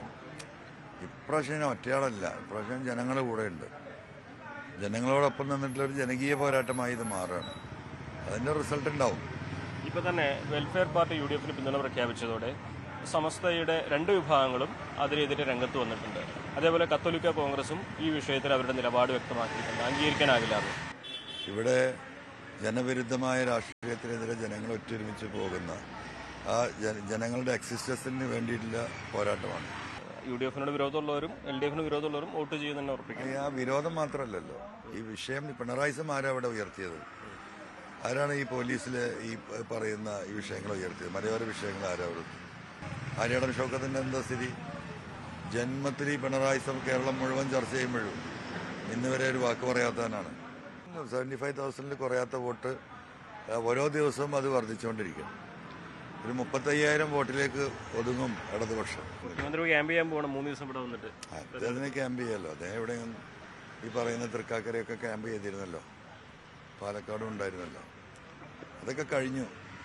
പിണറായി എന്ന് പറയുന്ന നമ്മൾ കേരള ജനങ്ങൾ സ്നേഹിച്ചിരുന്ന ആ നേതാവ് 2021 എന്താ പറയുക അസ്തമിച്ചു. എന്ന് മുഹമ്മദ് റിയാസ് ആ വീട്ടിലേക്ക് കാലുകുത്തിയോ അന്ന് അദ്ദേഹത്തിൻ്റെ പ്രതാപം ഇടിഞ്ഞു തുടങ്ങിയതാണ്. അതിപ്പോൾ ഇന്ന് എവിടെ എത്തിയെന്നില്ല അദ്ദേഹത്തിന് മനസ്സിലായിട്ടില്ലെങ്കിലും ഈ തെരഞ്ഞെടുപ്പ് റിസൾട്ടുകളൊക്കെ അദ്ദേഹത്തിനത് മനസ്സിലാക്കി കൊടുക്കുമെന്നാണ് ഞാൻ കരുതുന്നത്. വിജയപ്രതീക്ഷയുടെ തന്നെ താങ്ക് യു. വിജയപ്രതീക്ഷയുടെ തന്നെ പ്രചരണം തുടരുകയാണ് PV അൻവർ. വിനോദ് കുമാറിനൊപ്പം CB അനുമോദ്, ന്യൂസ് 18. ഏതായാലും നിലമ്പൂരിൽ പറഞ്ഞ പോലെ ചൂടുള്ള പ്രചാരണമാണ്. പക്ഷേ ശക്തമായ മഴ വരുന്ന മഴയുടെ ദിവസങ്ങൾ കൂടിയാണ്. കാലാവസ്ഥാ പ്രവചനം അനുസരിച്ചും നമുക്ക് ഇവിടെ നിന്ന് കാണാം ഈ അതിരാവിലെ തന്നെ കനത്ത മഴ. പക്ഷേ ആ മഴയൊന്നും ഈ പ്രചാരണത്തിന് ചൂട് തണുപ്പിക്കാൻ പോകുന്നില്ല. ശക്തമായിട്ടുള്ള പ്രചാരണത്തിന്റെ അടുത്ത ഘട്ടം തുടങ്ങിയിരിക്കുകയാണ്. ഈ പറഞ്ഞ പോലെ തന്നെ താരപ്രചാരകർ മുഖ്യമന്ത്രിയും പ്രിയങ്ക ഗാന്ധിയും ഒപ്പം അൻവറിന് വേണ്ടി യൂസഫ് പഠാനും ഒക്കെ വരുന്ന ഒരു സാഹചര്യമാണ്. വിഷയങ്ങൾ ഇഷ്ടം പോലെ മഴവിൽ സഖ്യം തൊട്ട് സ്കൂൾ സമയ മാറ്റത്തിൽ എത്തി നിൽക്കുന്നു സമസ്തയുടെ നിലപാടടക്കം. ഓരോ മിനിറ്റിലും പുതിയ പ്രതികരണങ്ങൾ വരുമ്പോൾ അത് ഏത് തരത്തിലേക്കാണ് പോകുക നിലമ്പൂർ ഇനിയുള്ള മണിക്കൂറുകളിൽ എന്ന് കണ്ട് തന്നെ ഇരിക്കുന്നു. ഏതായാലും ഇടവേളയിലേക്ക് അടക്കം. ഇടവേളയ്ക്ക് ശേഷം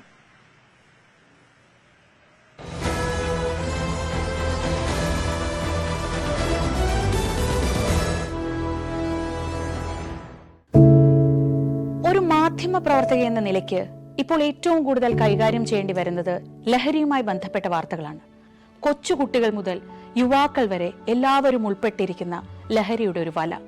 എന്താണ് നമ്മുടെ യുവതലമുറയ്ക്ക് സംഭവിക്കുന്നത് എന്നൊക്കെ എല്ലാവരും ചോദിച്ചു കാണും.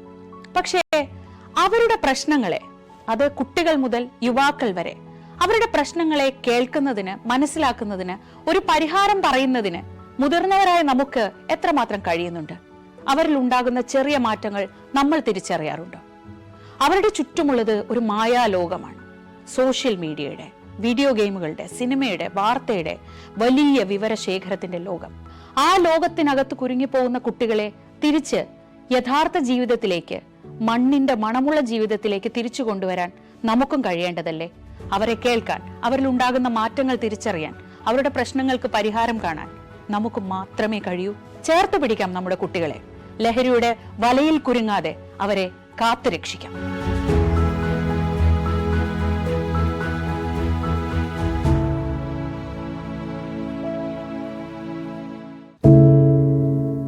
എന്തുപറ്റി നമ്മുടെ നാടിന് എന്ന് ചോദിച്ചു പോകുന്ന കാര്യങ്ങളാണ് ഇപ്പോൾ സംഭവിക്കുന്നത്.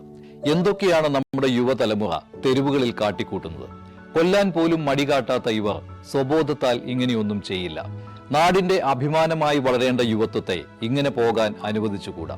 നമ്മൾ ഓരോരുത്തരും മാതാപിതാക്കൾ കൂടിയാണ്. നേർവഴിക്ക് നടത്താൻ, തെറ്റുകൾ പറഞ്ഞു മനസ്സിലാക്കാൻ നമുക്ക് കഴിയണം. ഇപ്പോഴത്തെ അക്രമ സംഭവങ്ങളിൽ 99% ലഹരിയുടെ, പ്രത്യേകിച്ച് ഗുരുതരമായ ആരോഗ്യ പ്രശ്നങ്ങളിലേക്ക് കൊണ്ടുവന്നെത്തിക്കുന്ന ഡ്രഗ്സിന്റെ ഉപയോഗമുണ്ടെന്ന് മനസ്സിലാക്കിയിട്ടുണ്ട്. ഇത് നിസ്സാരമല്ല. കണ്ടില്ലെന്ന് നടിക്കാൻ ആർക്കുമാവില്ല. ജീവിതം ഒട്ടേറെ ബാക്കിയുണ്ടെന്ന് യുവതലമുറ മനസ്സിലാക്കണം. സ്നേഹിക്കാൻ, സർഗാത്മകത, ലഹരിയുടെ സഹായമില്ലാതെ വളർത്താൻ അവർക്ക് കഴിയണം. നിയമത്തിന്റെ ശക്തി അവരെ ബോധ്യപ്പെടുത്തണം. Say no to drugs, a big yes to life.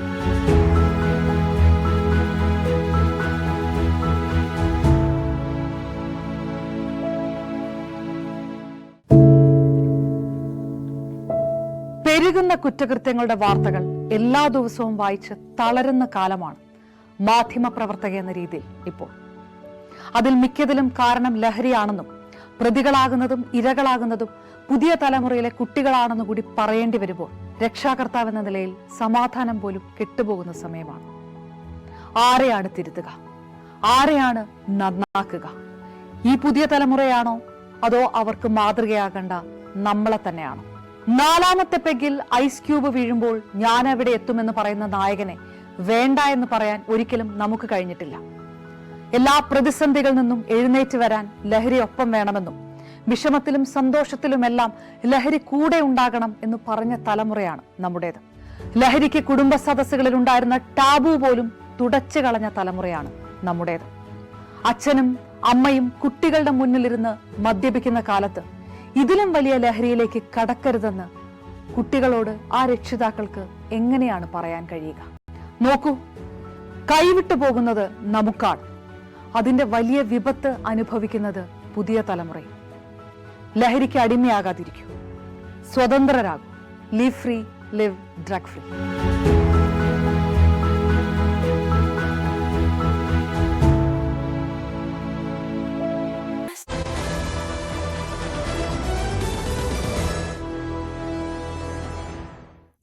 Welcome back. അപ്പോൾ ഇടവേളയ്ക്ക് മുമ്പ് നമ്മൾ നിലമ്പൂരിലെ രാഷ്ട്രീയ ചിത്രം പരിശോധിച്ചു. അവിടെ ചൂടേറിയ ചർച്ചകൾ ഏതൊക്കെ വിഷയങ്ങളിലാണ് ഇപ്പോൾ പ്രചാരണവുമായി ബന്ധപ്പെട്ട് നടക്കുന്നത് എന്നും നമ്മൾ കണ്ടു. ഇനി നമ്മൾ മറ്റു വാർത്തകൾ കൂടി പരിശോധിക്കാൻ പോവുകയാണ്. ദിയ കൃഷ്ണയുടെ സ്ഥാപനത്തിലെ QR കോഡ് മാറ്റി സ്വന്തം അക്കൗണ്ടുകളിലേക്ക് ആരോപണ വിധേയരായ ജീവനക്കാർ പണം മാറ്റിയതിന്റെ തെളിവുകൾ പുറത്തുവിടുകയാണ് ന്യൂസ് 18. അതേസമയം കേസിന്റെ തുടരന്വേഷണത്തിനായി ക്രൈംബ്രാഞ്ചിന്റെ പ്രത്യേക സംഘത്തെ ഇന്ന് പ്രഖ്യാപിച്ചേക്കും. അതിനിടെ ഒളിവിൽ പോയ 3 വനിതാ ജീവനക്കാരും മുൻകൂർ ജാമ്യത്തിനായി ശ്രമം തുടങ്ങിയതായി സൂചന. കവടിയാറിലെ OBYOC എന്ന ദിയ കൃഷ്ണയുടെ സ്ഥാപനത്തിലെ 3 വനിതാ ജീവനക്കാരുടെ ബാങ്ക് അക്കൗണ്ടുകളിലേക്ക് കഴിഞ്ഞ 11 മാസത്തിനിടെ 1000 മുതൽ 60,000 രൂപ വരെയുള്ള നിരക്കിൽ ഡിജിറ്റൽ ഇടപാടുകളിലൂടെ പണം കൈപ്പറ്റിയതിന്റെ രേഖകളാണ് അന്വേഷണ സംഘത്തിന് ലഭിച്ചത്.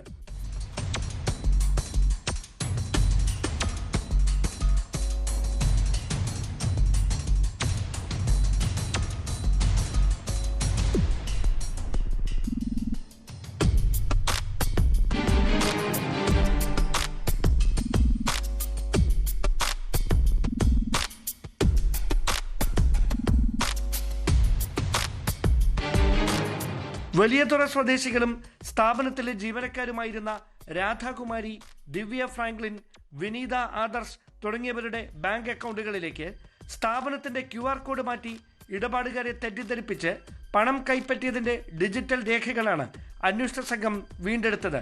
തട്ടിപ്പ് പുറത്തായതിന് പിന്നാലെ വനിതാ ജീവനക്കാരുടെ ബാങ്ക് അക്കൗണ്ടുകളിലേക്ക് അബദ്ധത്തിൽ വൻ തുകകൾ കൈമാറിയ ഉപഭോക്താക്കളും പരാതിയുമായി രംഗത്തെത്തിയിട്ടുണ്ട്.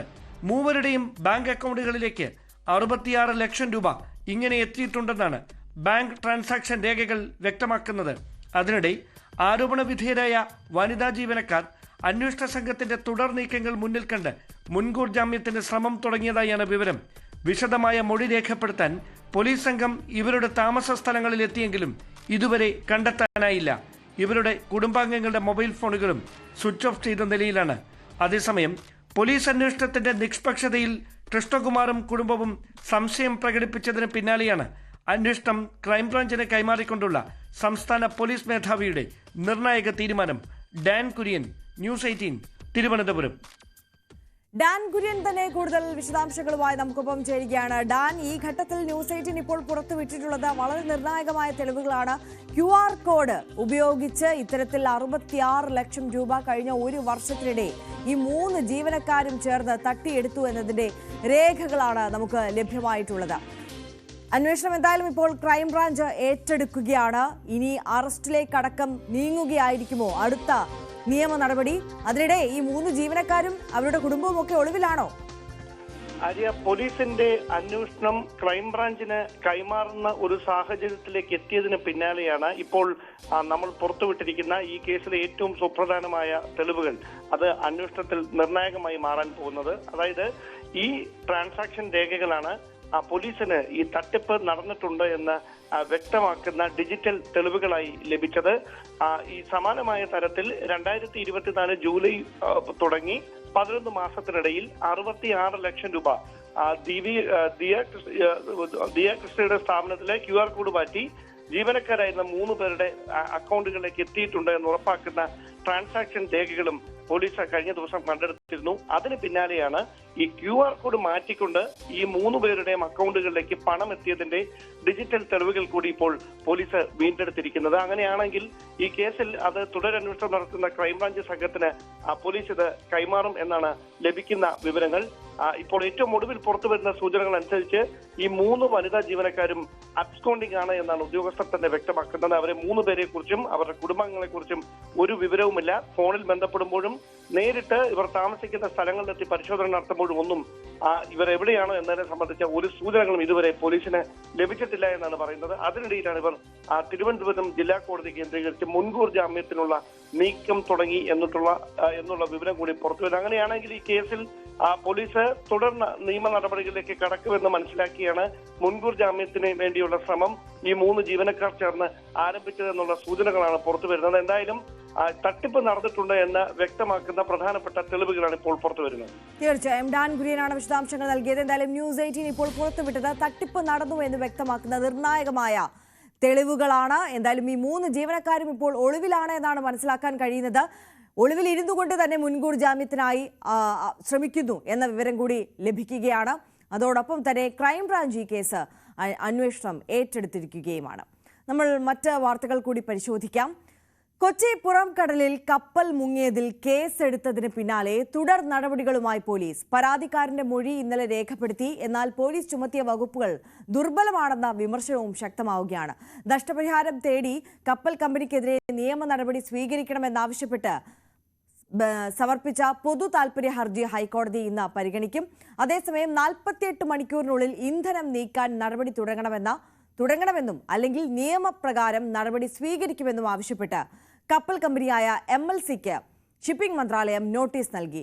ഡാനി പോൾ കൂടുതൽ വിവരങ്ങളുമായി കൊച്ചിയിൽ നിന്ന് ചേരുകയാണ്. ഡാനി, ഈ കൊച്ചിയുടെ പുറംകടലിൽ ആദ്യം ഈ കപ്പൽ അപകടമുണ്ടായ സമയത്ത് അതിനെ തുടർന്ന് അപ്പോൾ തന്നെ ഈ ഗുരുതരമായ പാരിസ്ഥിതിക പ്രശ്നം, മത്സ്യത്തൊഴിലാളികൾക്ക് അത് എത്രത്തോളം വലിയ ദുരിതം സൃഷ്ടിക്കും എന്നതിനെക്കുറിച്ചൊക്കെ ചർച്ച ഉയർന്നതാണ്. പക്ഷേ ആ ഘട്ടത്തിലൊന്നും സർക്കാർ ഇത്തരത്തിൽ കേസെടുക്കാൻ തയ്യാറായിരുന്നില്ല. ഇപ്പോൾ വലിയ വിമർശനങ്ങൾ ഉയർന്ന സാഹചര്യത്തിലാണ് ഗത്യന്തരമില്ലാതെ കേസെടുക്കുന്ന നടപടിയിലേക്കൊക്കെ കടന്നത്. ഇതിപ്പോൾ ഹൈക്കോടതിയുടെ പരിഗണനയിൽ ഈ വിഷയം വരുമ്പോൾ പൊതുതാൽപര്യ ഹർജി അടക്കം കോടതി ഇന്ന് പരിഗണിക്കുകയാണ്. ഏതൊക്കെ തരത്തിലായിരിക്കാം ഇനി നിയമ നടപടികൾ മുന്നോട്ട് പോവുക? അതിന്റെ വിശദാംശങ്ങൾ.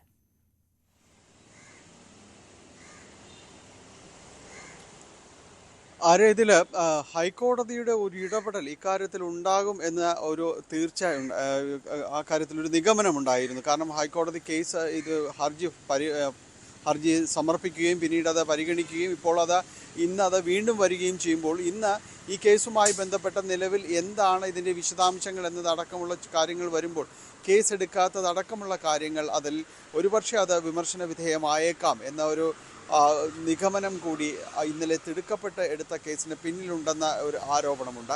അതെന്ത് തന്നെയായാലും ഇപ്പോൾ കേസ് എടുത്തിരിക്കുന്നു എന്നതാണ്.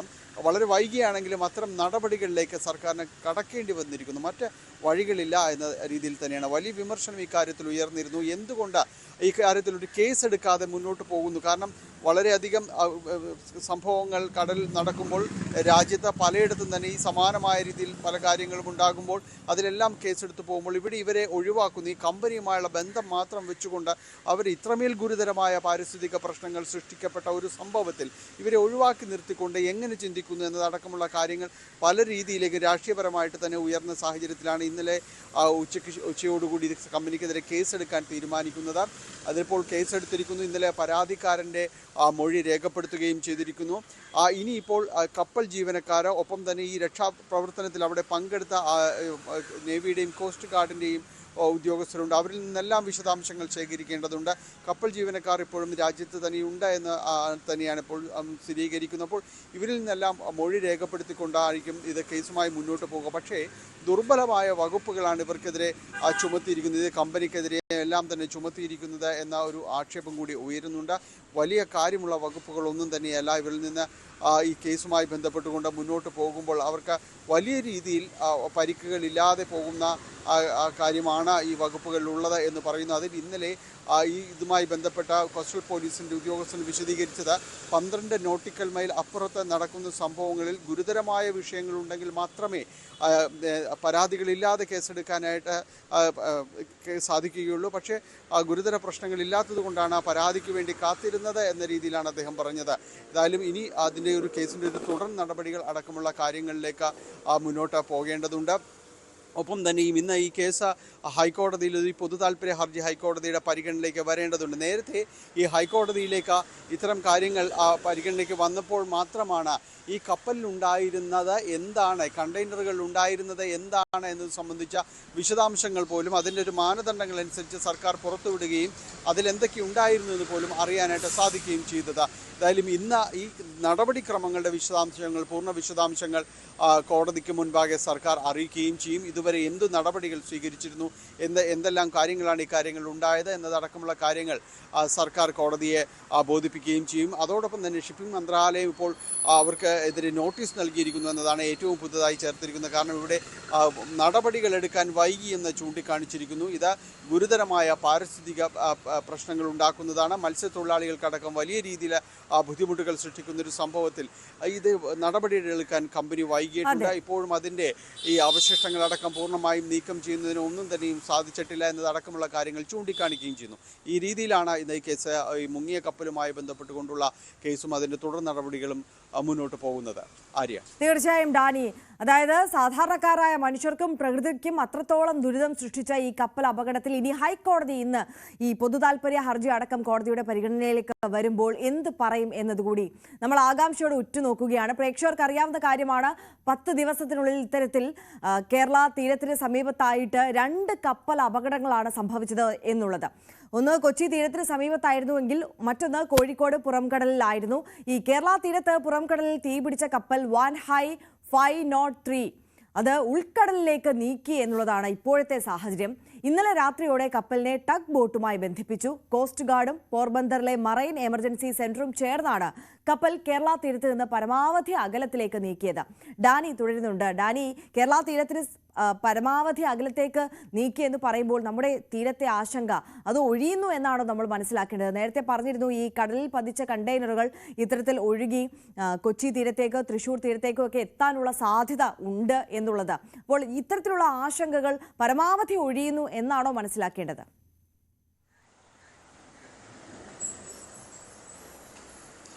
പരമാവധി ഒഴിവാക്കാനുള്ള ശ്രമങ്ങളാണ് ഇപ്പോഴും തുടരുന്നത്. പുറംകടലിൽ അതിനുവേണ്ടിയുള്ള വലിയ ശ്രമങ്ങൾ നമ്മുടെ തീരരക്ഷാസേനയും നേവിയും എല്ലാം തന്നെ ഇതിൽ ഇടപെട്ടുകൊണ്ട് ചെയ്യുന്നുണ്ട്. 5 കപ്പലുകൾ ഇവിടം കേന്ദ്രീകരിച്ചുകൊണ്ട് രാപകൽ പ്രവൃത്തി ചെയ്യുകയാണ്. അതോടൊപ്പം തന്നെയാണ് ഇപ്പോൾ ഇന്നലെ ഒരു ആശ്വാസകരമായ ഒരു വാർത്ത എന്ന് പറയുന്നത് അതിൻ്റെ തീ ഒരു അഗ്നിബാധ അത് നിയന്ത്രിക്കാൻ പൂർണ്ണമായിട്ട് തന്നെ കഴിയുന്നു. ഇപ്പോൾ പുതിയൊരു അപ്ഡേഷൻ എന്ന് പറയുന്നത് അതിൽ നിന്ന് പുകച്ചുരുളുകൾ മാത്രമേ വരുന്ന രീതിയിലേക്കടക്കം കാര്യങ്ങൾ നിയന്ത്രിക്കാനായിട്ടെല്ലാം തന്നെ സാധിച്ചിട്ടുണ്ട്. അതുകൊണ്ട് ഇന്നലെ ഹെലികോപ്റ്ററിൽ നിന്ന് അവിടെ അതിനകത്തേക്ക് ഉദ്യോഗസ്ഥർ അത് താഴേക്ക് വരികയും ഒപ്പം ഇതിൻ്റെ ഈ കപ്പലിൻ്റെ ഭാഗങ്ങളിൽ അതിൽ വടം കെട്ടിക്കൊണ്ട് കോസ്റ്റ് ഗാർഡിൻ്റെ മറ്റൊരു ടഗ് ആയ വാട്ടർ ലില്ലിയിലേക്ക് ഘടിപ്പിക്കുകയും പിന്നീട് അതിനെ പുറംകടലിലേക്ക് പരമാവധി വലിച്ചു കൊണ്ടുപോകുവാനുള്ള ശ്രമങ്ങളുമാണ് ഇപ്പോൾ തുടരുന്നത്. ഇന്നലെ രാത്രി വരെ അതുണ്ടായിരുന്നു. ഇന്നും ആ രീതിയിലേക്ക് പുലർച്ചെ മുതൽ അത്തരം ശ്രമങ്ങളിലേക്ക് കടന്നിട്ടുണ്ട്. പരമാവധി ആഘാതം നമ്മുടെ തീരമേഖലകളിൽ നിന്ന് ഒഴിവാക്കുക എന്നത് തന്നെയാണ് ഇതുകൊണ്ട് ലക്ഷ്യമിടുന്നത്. കാരണം ഈ കപ്പലിലുള്ള കണ്ടെയ്നറുകളിൽ വളരെ വിനാശകരമായ പല കാര്യങ്ങളും തന്നെയുണ്ട്. അത് പരിസ്ഥിതിക്ക് വളരെ ദോഷം ചെയ്യുന്ന കാര്യങ്ങൾ തന്നെയാണ്. അത് കടലിലേക്ക് കലരുകയാണെങ്കിൽ വലിയ രീതിയിലുള്ളൊരു പ്രത്യാഘാതങ്ങൾ അത് ഉണ്ടാക്കുകയും ചെയ്തു. ഇത് മനസ്സിലാക്കിക്കൊണ്ട് തന്നെയാണ് കൂടുതൽ പുറംകടലിലേക്ക് അതിനെ കൊണ്ടുപോകാൻ കപ്പലിനെ വടം കെട്ടി വലിച്ച് അവിടെ നിന്ന് തീരങ്ങളിൽ നിന്ന് നീക്കാനായിട്ട് ശ്രമം തുടങ്ങിയിട്ടുള്ളത്. കഴിഞ്ഞ ദിവസങ്ങളിലെല്ലാം തന്നെ ഇതിൻ്റെ എല്ലാ നിയന്ത്രണവും നഷ്ടപ്പെട്ട രീതിയിൽ അത് ഒഴുകുന്ന രീതിയിലായിരുന്നു കപ്പൽ ഉണ്ടായിരുന്നത്. ഇപ്പോൾ അത് പൂർണ്ണമായി നിയന്ത്രണ വിധേയമാക്കാനായിട്ട് സാധിച്ചു എന്നത് വലിയ നേട്ടം തന്നെയാണ്. അശ്രാന്ത പരിശ്രമം കൊണ്ട് തന്നെയാണ് അത് സാധ്യമാകുകയും ചെയ്തത്. എന്തായാലും അത് വിജയത്തിലെത്തിയിരിക്കുന്നു. ഇനി അത് കപ്പലിനെ നിയന്ത്രിച്ച് പുറംകടലിലേക്ക് എത്തിക്കുക എന്നതാണ്. മറ്റു കാര്യങ്ങൾ മറ്റു പ്രവർത്തനങ്ങൾ കൂടി ഏകോപിപ്പിക്കാനുണ്ട്. പ്രത്യേകിച്ച് ഈ കണ്ടെയ്നറുകൾ അതിൽ കടലിൽ വീണിട്ടുണ്ടെങ്കിൽ അത് എന്തെല്ലാം എന്നതടക്കമുള്ള കാര്യങ്ങൾ കണ്ടെത്തേണ്ടതുണ്ട്. അത് ഒഴുകിയിട്ടുണ്ടോ എന്നതടക്കമുള്ള കാര്യങ്ങൾ പരിശോധിക്കേണ്ടതുണ്ട്. ഒപ്പം 4 പേരെ അത് ഇതുവരെയും കണ്ടെത്താനായിട്ട് ജീവനക്കാരെ കണ്ടെത്താൻ കഴിഞ്ഞിട്ടില്ല. ഇപ്പോഴും അവരെക്കുറിച്ച് ഒരു വിവരവും അവർ കടലിൽ ചാടിയവരെക്കുറിച്ച് ഒരു വിവരവും ഇല്ല എന്നുള്ളതാണ്. ഏതായാലും ഇത്തരം കാര്യങ്ങളിൽ ഇന്ന് കുറച്ചുകൂടി മെച്ചപ്പെട്ട ഫലങ്ങൾ ഉണ്ടാകുമെന്നൊരു പ്രതീക്ഷയാണ് തീരരക്ഷാസേനയും നേവിയും എല്ലാം തന്നെ ഇതുമായി ബന്ധപ്പെട്ട് നൽകുന്നത്. ആര്യ, തീർച്ചയായും ഡാനി പോളാണ് കൊച്ചിയിൽ നിന്ന് സമഗ്രമായ വിവരങ്ങൾ പങ്കുവച്ചത്. കൊച്ചി തീരത്ത് ആദ്യമുണ്ടായ കപ്പൽ അപകടത്തിന്റെ ആഘാതം വിട്ടൊഴിയുന്നതിന് മുമ്പാണ് കേരള തീരത്തിന് സമീപത്തായി മറ്റൊരു അപകടം ബേപ്പൂർ അഴീക്കൽ ബീച്ചിനോട് സമീപത്തായി പുറംകടലിൽ ഒരു അപകടം ഉണ്ടായത്. അത് അത്രത്തോളം കൊച്ചി തീരത്തുണ്ടായ അപകടത്തിന് സമാനമായ രീതിയിൽ അത്രത്തോളം തീരത്തോട് അടുത്തല്ല ആ ഒരു അപകടം ഉണ്ടായത് എങ്കിൽ പോലും പാരിസ്ഥിതിക ആഘാതം കേരള തീരത്തും ഉണ്ടാകാമെന്നുള്ള ആശങ്ക നിലനിൽക്കുന്നുണ്ടായിരുന്നു. എന്തായാലും അത് പരമാവധി കുറയ്ക്കാനുള്ള ശ്രമങ്ങൾ ഇപ്പോൾ നടക്കുകയാണ് എന്നുള്ളതാണ്. കപ്പലിനെ പരമാവധി പുറം കടലിലേക്ക് നീക്കിക്കൊണ്ടു പോകുന്ന പ്രവൃത്തികൾ ആരംഭിച്ചിരിക്കുകയാണ്. അതുകൊണ്ട് തന്നെ കേരള തീരത്ത് ഇനി കൂടുതൽ പ്രത്യാഘാതങ്ങൾ ഉണ്ടാകില്ല എന്ന് നമുക്ക് പ്രതീക്ഷിക്കാം. അതേസമയം 4 പേരെ ആ കോഴിക്കോടിന് സമീപത്തായി നടന്ന അപകടത്തിൽ കാണാതായിരുന്നു എന്നുള്ളത് നമുക്കറിയാം. അവരെക്കുറിച്ച് ഇപ്പോഴും ഒരു വിവരവും ലഭിച്ചിട്ടില്ല എന്നതും പ്രധാനപ്പെട്ട കാര്യമാണ്. എന്തായാലും തീ നിയന്ത്രണ വിധേയമാക്കാൻ കഴിഞ്ഞിട്ടുണ്ട്. ഗുരുതരമായ പാരിസ്ഥിതിക പ്രശ്നങ്ങളും മത്സ്യസമ്പത്തിനെ അടക്കം ബാധിക്കുന്ന വിനാശകരമായിട്ടുള്ള വസ്തുക്കൾ അടങ്ങിയിട്ടുള്ള കണ്ടെയ്നറുകളാണ് അവിടെയും അപകടത്തിൽപ്പെട്ടത് എന്നുള്ളതാണ് നമ്മുടെ എല്ലാം ആശങ്ക ഏറ്റിയത്. എന്തായാലും ആ ആശങ്ക ഒഴിയട്ടെ എന്ന് നമുക്കും പ്രതീക്ഷിക്കാം. മറ്റ് വാർത്തകൾ കൂടി നമ്മൾ നോക്കുകയാണ്. തുടക്കത്തിൽ സൂചിപ്പിച്ചതുപോലെ തന്നെ സംസ്ഥാനത്ത് അതിശക്തമായ മഴ വീണ്ടും വരുന്നു എന്നുള്ളതാണ്. ഒരു ചെറിയ ഇടവേളയ്ക്ക് ശേഷം അപ്പോൾ മഴ ഇനിയും കനക്കും എന്നതാണ് സാധ്യത. ഇന്ന് വടക്കൻ കേരളത്തിൽ ശക്തമായ മഴയുണ്ടാകും. കണ്ണൂർ, കാസർഗോഡ് ജില്ലകളിൽ ഇന്ന് ഓറഞ്ച് അലർട്ടാണ്. നാളെ കോഴിക്കോട് മുതൽ കാസർഗോഡ് വരെ ഓറഞ്ച് അലർട്ടാണ്. ഞായറാഴ്ച സംസ്ഥാനത്ത് വ്യാപകമായ തീവ്രമഴ മുന്നറിയിപ്പുണ്ട്. ആയിഷത്തുൽ ഷംന കൂടുതൽ വിവരങ്ങളുമായി നമുക്കൊപ്പം ചേരുകയാണ്. ഷംന, വീണ്ടും മഴ കനക്കുകയാണല്ലോ. എത്രത്തോളം ജാഗ്രത വേണ്ട സമയമാണ്?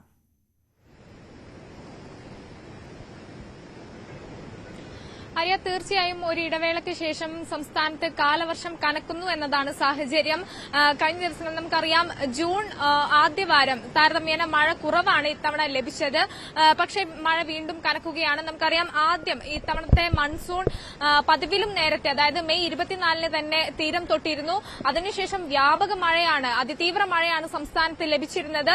ആ ഒരു സാഹചര്യത്തിലേക്ക് തന്നെ കാര്യങ്ങൾ കടക്കുന്നു എന്ന് വേണം മനസ്സിലാക്കാൻ. കാരണം നമ്മൾ പറഞ്ഞിരുന്നു കാലവർഷം മഴയ്ക്കൊപ്പം തന്നെ ബംഗാൾ ഉൾക്കടലിൽ രൂപം കൊണ്ട ന്യൂനമർദ്ദം അതാണ് മഴയുടെ തീവ്രത കൂട്ടിയത്, ലഭിക്കുന്ന മഴയുടെ അളവ് കൂട്ടിയത്. അതേ സാഹചര്യത്തിൽ തന്നെ ഇപ്പോൾ വീണ്ടും ബംഗാൾ ഉൾക്കടലിൽ, വടക്ക് പടിഞ്ഞാറൻ ബംഗാൾ ഉൾക്കടലിൽ ഒരു പുതിയ ന്യൂനമർദ്ദം രൂപപ്പെട്ടിട്ടുണ്ട്. അതുകൊണ്ട് തന്നെ വരും ദിവസങ്ങളിൽ തീവ്രമഴ മുന്നറിയിപ്പ് തന്നെയാണ് നൽകിയിട്ടുള്ളത്. ഇന്ന് എന്തായാലും തിരുവനന്തപുരം, കൊല്ലം, പത്തനംതിട്ട, ആലപ്പുഴ ഒഴികെയുള്ള മറ്റെല്ലാ ജില്ലകൾക്കും മുന്നറിയിപ്പുണ്ട്. അതിൽ തന്നെ കണ്ണൂർ, കാസർഗോഡ് ജില്ലകൾക്ക് ഓറഞ്ച് അലർട്ടാണ്. അതായത് അതിശക്തമായ മഴ ഉണ്ടാകുമെന്ന് തന്നെയാണ് മുന്നറിയിപ്പ്. മറ്റെല്ലാ ജില്ലകൾക്കും യെല്ലോ അലർട്ടും പ്രഖ്യാപിച്ചിട്ടുണ്ട്. എന്നാൽ നാളെയോടുകൂടി മഴ കൂടുതൽ ശക്തമാവുകയാണ്. കൂടുതൽ ജില്ലകൾക്ക് കൂടി ഓറഞ്ച് അലർട്ട് പ്രഖ്യാപിക്കുന്ന സാഹചര്യമുണ്ട്. നാളെ കോഴിക്കോട്, വയനാട്, കണ്ണൂർ, കാസർഗോഡ് ജില്ലകൾക്ക് ഓറഞ്ച് അലർട്ടാണ്. ഒപ്പം മറ്റെല്ലാ ജില്ലകൾക്കും യെല്ലോ അലർട്ടും പ്രഖ്യാപിച്ചിട്ടുണ്ട്. തുടർന്ന് മറ്റന്നാളത്തെ ഒരു സാഹചര്യം എടുക്കുകയാണെങ്കിൽ എറണാകുളം മുതൽ കാസർഗോഡ് വരെയുള്ള എല്ലാ ജില്ലകൾക്കും ഓറഞ്ച് അലർട്ടും മറ്റ് ജില്ലകൾക്ക് യെല്ലോ അലർട്ടുമാണ്. 15-ാം തീയതിയോടുകൂടി എല്ലാ ജില്ലകളിലും അതിശക്തമായ മഴ തന്നെയാണ് പ്രവചിക്കുന്നത്. എല്ലാ ജില്ലകൾക്കും ഓറഞ്ച് അലർട്ട് പ്രഖ്യാപിച്ചിട്ടുണ്ട്. അങ്ങനെ വരും ദിവസങ്ങളിൽ ഈ ബംഗാൾ ഉൾക്കടലിൽ രൂപം കൊണ്ട് ന്യൂനമർദ്ദം ശക്തി പ്രാപിക്കുന്നതോടുകൂടി മഴ കൂടുതൽ തീവ്രമാകുന്നു എന്നതാണ് സാഹചര്യം. ഒപ്പം തന്നെ നമ്മൾ നേരത്തെ സൂചിപ്പിച്ചതുപോലെ ഇത്തവണത്തെ കാലവർഷത്തിന് നിരവധി പ്രത്യേകതകളുണ്ട്. നേരത്തെ കാലവർഷം എത്തിയിരുന്നു. ഒപ്പം വടക്കൻ കേരളത്തിൽ ആദ്യം തീരം തൊട്ട് പിന്നീടാണ് മധ്യ കേരളത്തിലേക്കും തെക്കൻ കേരളത്തിലേക്കൊക്കെ ഇത്തവണത്തെ മൺസൂൺ വ്യാപിച്ചത്. അപ്പൊ അങ്ങനെ നിരവധി പ്രത്യേകതകളോടുകൂടി എത്തിയ മൺസൂൺ അത് ശക്തമാകുമെന്നാണ് മുന്നറിയിപ്പ്. അങ്ങനെ വരും ദിവസങ്ങളിൽ മഴ ശക്തമാവും. ഒപ്പം ശക്തമായ കാറ്റുണ്ടാകും. മണിക്കൂറിൽ 60. കാലാവസ്ഥ വളരെ പ്രതികൂലമായി തന്നെ നിൽക്കുന്ന സാഹചര്യമാണ്. ഐഷത്തുൽ ഷംനയാണ് നമുക്കൊപ്പം വിവരങ്ങളുമായി ചേർന്നുകൊണ്ടിരിക്കുന്നത്. ഷംനയിലേക്ക് വീണ്ടും എത്തണം. ഈ കടൽ എത്രത്തോളം പ്രക്ഷുബ്ധമായി നിൽക്കുന്ന ഒരു സാഹചര്യമാണോ അതേപോലെ തന്നെയാണ് തീരദേശവാസികളുടെ ജീവിതവും എന്ന് പറയുന്നത്.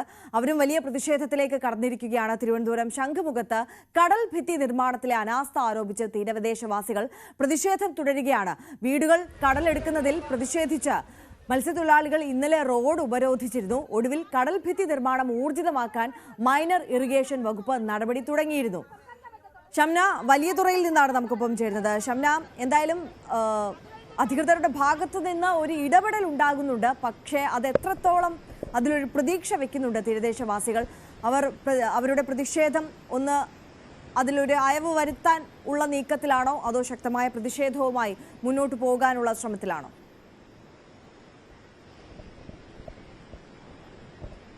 തീർച്ചയായും ആര്യ, ഇന്നലെ വലിയ രീതിയിലുള്ള പ്രതിഷേധമാണ് ഈ വലിയതുറ നിവാസികളുടെ ഭാഗത്ത് നിന്നുണ്ടായത്. കാരണം നമുക്കറിയാം ഈ മേഖല കഴിഞ്ഞ കാലങ്ങളിലായി ഈ കടൽ പ്രക്ഷുബ്ധമായതിനെ തുടർന്ന് തിരയടിച്ച് വീണു പോയതാണ് ഈ വീടുകളും മറ്റ് കാര്യങ്ങളുമൊക്കെ.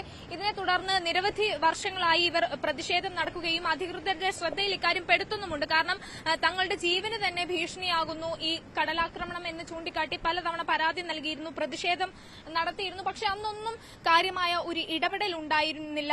ഈ കല്ല് കൊടുന്ന് നിക്ഷേപിച്ച് ഈ മതിൽ കെട്ടുന്ന ഒരു സാഹചര്യം പോലും അതിന് പോലും വേണ്ട നടപടികൾ സ്വീകരിച്ചിരുന്നില്ല എന്നാണ് നാട്ടുകാരുടെ പരാതി. ഒപ്പം തന്നെ ഇന്നലെ വലിയ രീതിയിൽ പ്രതിഷേധം കനത്തതോടെയാണ് 2 ലോഡ് കല്ല് സമീപത്ത് ഇറക്കുമെന്നും ഒപ്പം തന്നെ ഈ ജനങ്ങളുടെ പ്രശ്നങ്ങൾക്ക് ഒരു ശാശ്വത പരിഹാരം കാണുമെന്നൊക്കെ അധികൃതർ അറിയിച്ചിരുന്നു. എന്നാൽ ഇന്നലെ വലിയ പ്രതിഷേധങ്ങൾക്കൊടുവിൽ ഈ 1 ലോഡ് കല്ല് മാത്രമാണ് ഇറക്കിയത്. ഈ 2 ലോഡ് കല്ല് ഇറക്കുമെന്ന് ഉറപ്പു നൽകിയെങ്കിൽ പോലും 1 ലോഡ് കല്ല് മാത്രമാണ് ഇറക്കിയത്. ഇത് താൽക്കാലികമായി ജനങ്ങളുടെ ഒരു പ്രതിഷേധം തണുപ്പിക്കാൻ വേണ്ടിയുള്ള ഒരു നീക്കം മാത്രമാണ്. അതല്ലെങ്കിൽ ഒരു വരുന്ന തെരഞ്ഞെടുപ്പ് അടക്കം മുന്നിൽ കണ്ടുകൊണ്ടുള്ള ഒരു നീക്കമാണ് എന്നൊക്കെയാണ് ഇപ്പോൾ നാട്ടുകാരുടെ ആരോപണം. അല്ലാതെ യഥാർത്ഥത്തിൽ ജനങ്ങളുടെ പ്രശ്നങ്ങൾ അറിഞ്ഞ് അവർക്ക് വേണ്ട ഒരു സഹായമോ അവരുടെ ആശങ്കകൾ പരിഹരിക്കാനുള്ള ഒരു നടപടിയോ അല്ല അധികൃതരുടെ ഭാഗത്ത് നിന്ന് ഉണ്ടാകുന്നത് എന്നാണ് ഈ വലിയതുറ നിവാസികളുടെ ഒരു പരാതി. എന്തായാലും ഇന്നലെ ഉറപ്പു നൽകിയതുപോലെ ഈ 2 ലോഡ് കല്ല് ഇറക്കുകയും ഒപ്പം തന്നെ ഈ കല്ല് മതിൽക്കെട്ട് പൂർണ്ണമായും അതിന്റെ പണികൾ ഉടൻ തന്നെ ആരംഭിക്കുകയും ചെയ്തില്ലെങ്കിൽ വീണ്ടും പ്രതിഷേധവുമായി മുന്നോട്ട് പോകുമെന്ന് തന്നെയാണ് ഈ തീരദേശ നിവാസികളുടെ അവരുടെ കാര്യങ്ങൾ അവർ സൂചിപ്പിക്കുന്നതും. എന്തായാലും 90 മീറ്റർ അകലം മാത്രമാണ് ഇനി കല്ല് ഭിത്തി നിർമ്മിക്കാനുള്ളത്. അതുപോലും കൃത്യമായി ചെയ്യുന്നില്ല. ആ 90 മീറ്ററിന് ഇവർ വില കൊടുക്കേണ്ടി വരുന്നത് ഇവരുടെ ജീവിതം തന്നെയാണ് എന്ന് ചൂണ്ടിക്കാട്ടിക്കൊണ്ടാണ് ഇപ്പോൾ ഈ വലിയതുറ നിവാസികൾ ഈ അധികൃതരോട് പറഞ്ഞിട്ടുള്ളതും. എന്തായാലും ഇക്കാര്യങ്ങൾക്കൊന്നും ഒരു ശാശ്വത പരിഹാരം നമുക്ക് ഈ വീടുകളൊക്കെ കണ്ടാൽ തന്നെ മനസ്സിലാകും ഇത് എത്രത്തോളം ദുരിതത്തിലാണ് ഈ ജനങ്ങൾ, അവരുടെ ആശങ്കകൾ എത്രത്തോളമാണെന്ന് നമുക്ക് കൃത്യമായി മനസ്സിലാകുന്നതാണ്. പക്ഷേ യെസ്, ഐഷത്തുൽ ഷംനയാണ് വലിയതുറയിൽ നിന്ന് നമുക്കൊപ്പം ചേർന്നത്. അവരുടെ ആശങ്ക അത് എത്രയും പെട്ടെന്ന് പരിഹരിക്കപ്പെടേണ്ടതാണ്. താൽക്കാലികമായ ഒരു ആശ്വാസത്തിന് അവരുടെ കണ്ണിൽ പൊടിയിടാൻ വേണ്ടിയിട്ടുള്ള നടപടികൾ മാത്രമല്ല സ്വീകരിക്കേണ്ടത്, അവരുടെ ജീവനും ജീവിതത്തിനും സ്വത്തിനുമൊക്കെ സുരക്ഷ ഉറപ്പാക്കേണ്ട തരത്തിൽ ശാശ്വതമായ പരിഹാരമാണ് അവിടെ കാണേണ്ടത്. നമുക്കറിയാം സംസ്ഥാനത്തെ വന്യജീവി ശല്യം എത്രത്തോളം ദുഷ്കരമാണ്, അവിടുത്തെ സാധാരണക്കാരായ ജനങ്ങളെ അത് എത്രത്തോളം ബാധിക്കുന്നുണ്ട്, അവരുടെ ജീവന് ഭീഷണിയായി നിൽക്കുന്നുണ്ട് എന്നുള്ളത്. ഇതിന്റെ പേരിൽ ഈ വന്യജീവികളെ തുരത്തുന്നതുമായി ബന്ധപ്പെട്ടിട്ട് വലിയ തർക്കം സംസ്ഥാന കേന്ദ്ര സർക്കാരുകളുമായി ബന്ധപ്പെട്ട് നടക്കുന്നുണ്ട്. കേന്ദ്ര നിയമമാണ് മാറ്റേണ്ടതെന്ന് സംസ്ഥാന സർക്കാർ പറയുന്നു. സംസ്ഥാനത്തിന് എല്ലാവിധ അധികാരങ്ങളുമുണ്ട്, അത് വേണ്ട വിധത്തിൽ പ്രയോഗിക്കുന്നില്ല എന്നതാണ് പ്രശ്നമെന്നാണ് കേന്ദ്ര സർക്കാരിന്റെ വാദം. അപ്പോൾ അതിനിടയിലാണ് കഴിഞ്ഞ ദിവസം കേന്ദ്ര വനം മന്ത്രി ഇത്തരത്തിലൊരു സംസ്ഥാന സർക്കാരിനെ പൂർണ്ണമായും പ്രതിക്കൂട്ടിൽ നിർത്തുന്ന തരത്തിൽ ഒരു പ്രതികരണവുമായി രംഗത്തേക്ക് എത്തിയത്. അതിനെതിരെ വനം മന്ത്രി തന്നെ രംഗത്തേക്ക് എത്തുന്ന സാഹചര്യമാണ്. അതിൽ ഇപ്പോൾ വീണ്ടും അദ്ദേഹം പ്രതികരിച്ചിരിക്കുകയാണ്. അക്രമകാരികളായ വന്യമൃഗങ്ങളെ കൊല്ലാൻ സംസ്ഥാനങ്ങൾക്ക് പൂർണ്ണ അവകാശമുണ്ടെന്ന പ്രസ്താവന തെറ്റാണെന്ന് തെളിഞ്ഞ സാഹചര്യത്തിൽ കേന്ദ്ര വനം പരിസ്ഥിതി മന്ത്രി ഭൂപേന്ദ്ര യാദവ് ജനങ്ങളോട് ഖേദപ്രകടനം നടത്തണമെന്ന് വനമന്ത്രി AK ശശീന്ദ്രൻ ന്യൂസ് 18നോട് പറഞ്ഞു. പ്രശ്നത്തിൽ ജനങ്ങളെ തെറ്റിദ്ധരിപ്പിക്കുന്നതിൽ നിന്ന് UDF പിന്മാറണം. കാട്ടുപന്നിയെ കാറ്റഗറി 1-ൽ ഉൾപ്പെടുത്തുന്ന കാര്യം നിയമവിദഗ്ധരുമായി കൂടിയാലോചിക്കും. കർണാടക അടക്കം അയൽ സംസ്ഥാനങ്ങളുമായി വിഷയത്തിൽ ചർച്ച നടത്തുമെന്നും മന്ത്രി ന്യൂസ് 18നോട് പ്രതികരിച്ചു.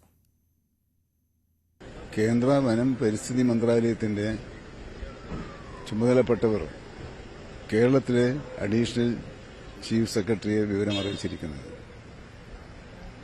കഴിഞ്ഞ കുറേ നാളുകളായി കേരള സർക്കാർ ജനങ്ങളോട് പറഞ്ഞ കാര്യങ്ങൾ പൂർണ്ണമായും ശരിവെക്കുന്നതും BJP ഉൾപ്പെടെയുള്ള പ്രതിപക്ഷ നേതാക്കളുടെയും മറ്റു ചില രാഷ്ട്രീയ കേന്ദ്രങ്ങളുടെയും പ്രചരണം അപവാദ പ്രചരണമാണെന്നും ഗവൺമെന്റിനെതിരെ ജനങ്ങളെ അണിനിരത്താനുള്ള രാഷ്ട്രീയ ആയുധമായുമാണ് ഈ പ്രശ്നത്തെ ഉപയോഗിച്ചിരിക്കുന്നത്. യെസ്, അപ്പോൾ അതാണ് മന്ത്രിയുടെ പ്രതികരണം. അപ്പോൾ ഇനി നമ്മൾ പോകുന്നത് നമ്മുടെ ഫേവറേറ്റ് സെഗ്മെന്റായ സ്പെഷ്യൽ ഡേ സെഗ്മെന്റിലേക്കാണ്. ആരുടെയൊക്കെ സ്പെഷ്യൽ ഡേ ആണ് ഇന്ന് നമുക്കൊപ്പം ആഘോഷിക്കുന്നത് എന്ന് നോക്കാം. തിരുവനന്തപുരം ഉള്ളൂരിലുള്ള ആതിര ജയസിന്റെ ജന്മദിനമാണ് ഇന്ന്. ആശംസകൾ അറിയിക്കുന്നത് ഞങ്ങളുടെ സഹപ്രവർത്തക കൂടിയായ ശരണ്യ കൃഷ്ണനാണ്. ശരണ്യ കൃഷ്ണന്റെ അനിയത്തിയാണ് ആതിര. അപ്പോൾ ആതിരയ്ക്ക് ന്യൂസ് 18 കുടുംബത്തിന് എല്ലാവിധ ആശംസകളും അറിയിക്കുകയാണ്. Very happy birthday. തിരുവനന്തപുരം സ്വദേശിയും ബാങ്ക് ഉദ്യോഗസ്ഥനുമായ ശരത്തിന്റെ ജന്മദിനമായിരുന്നു ഇന്നലെ. പക്ഷേ ഇന്നലെ നമുക്ക് അത് കൊടുക്കാൻ സാധിച്ചില്ല.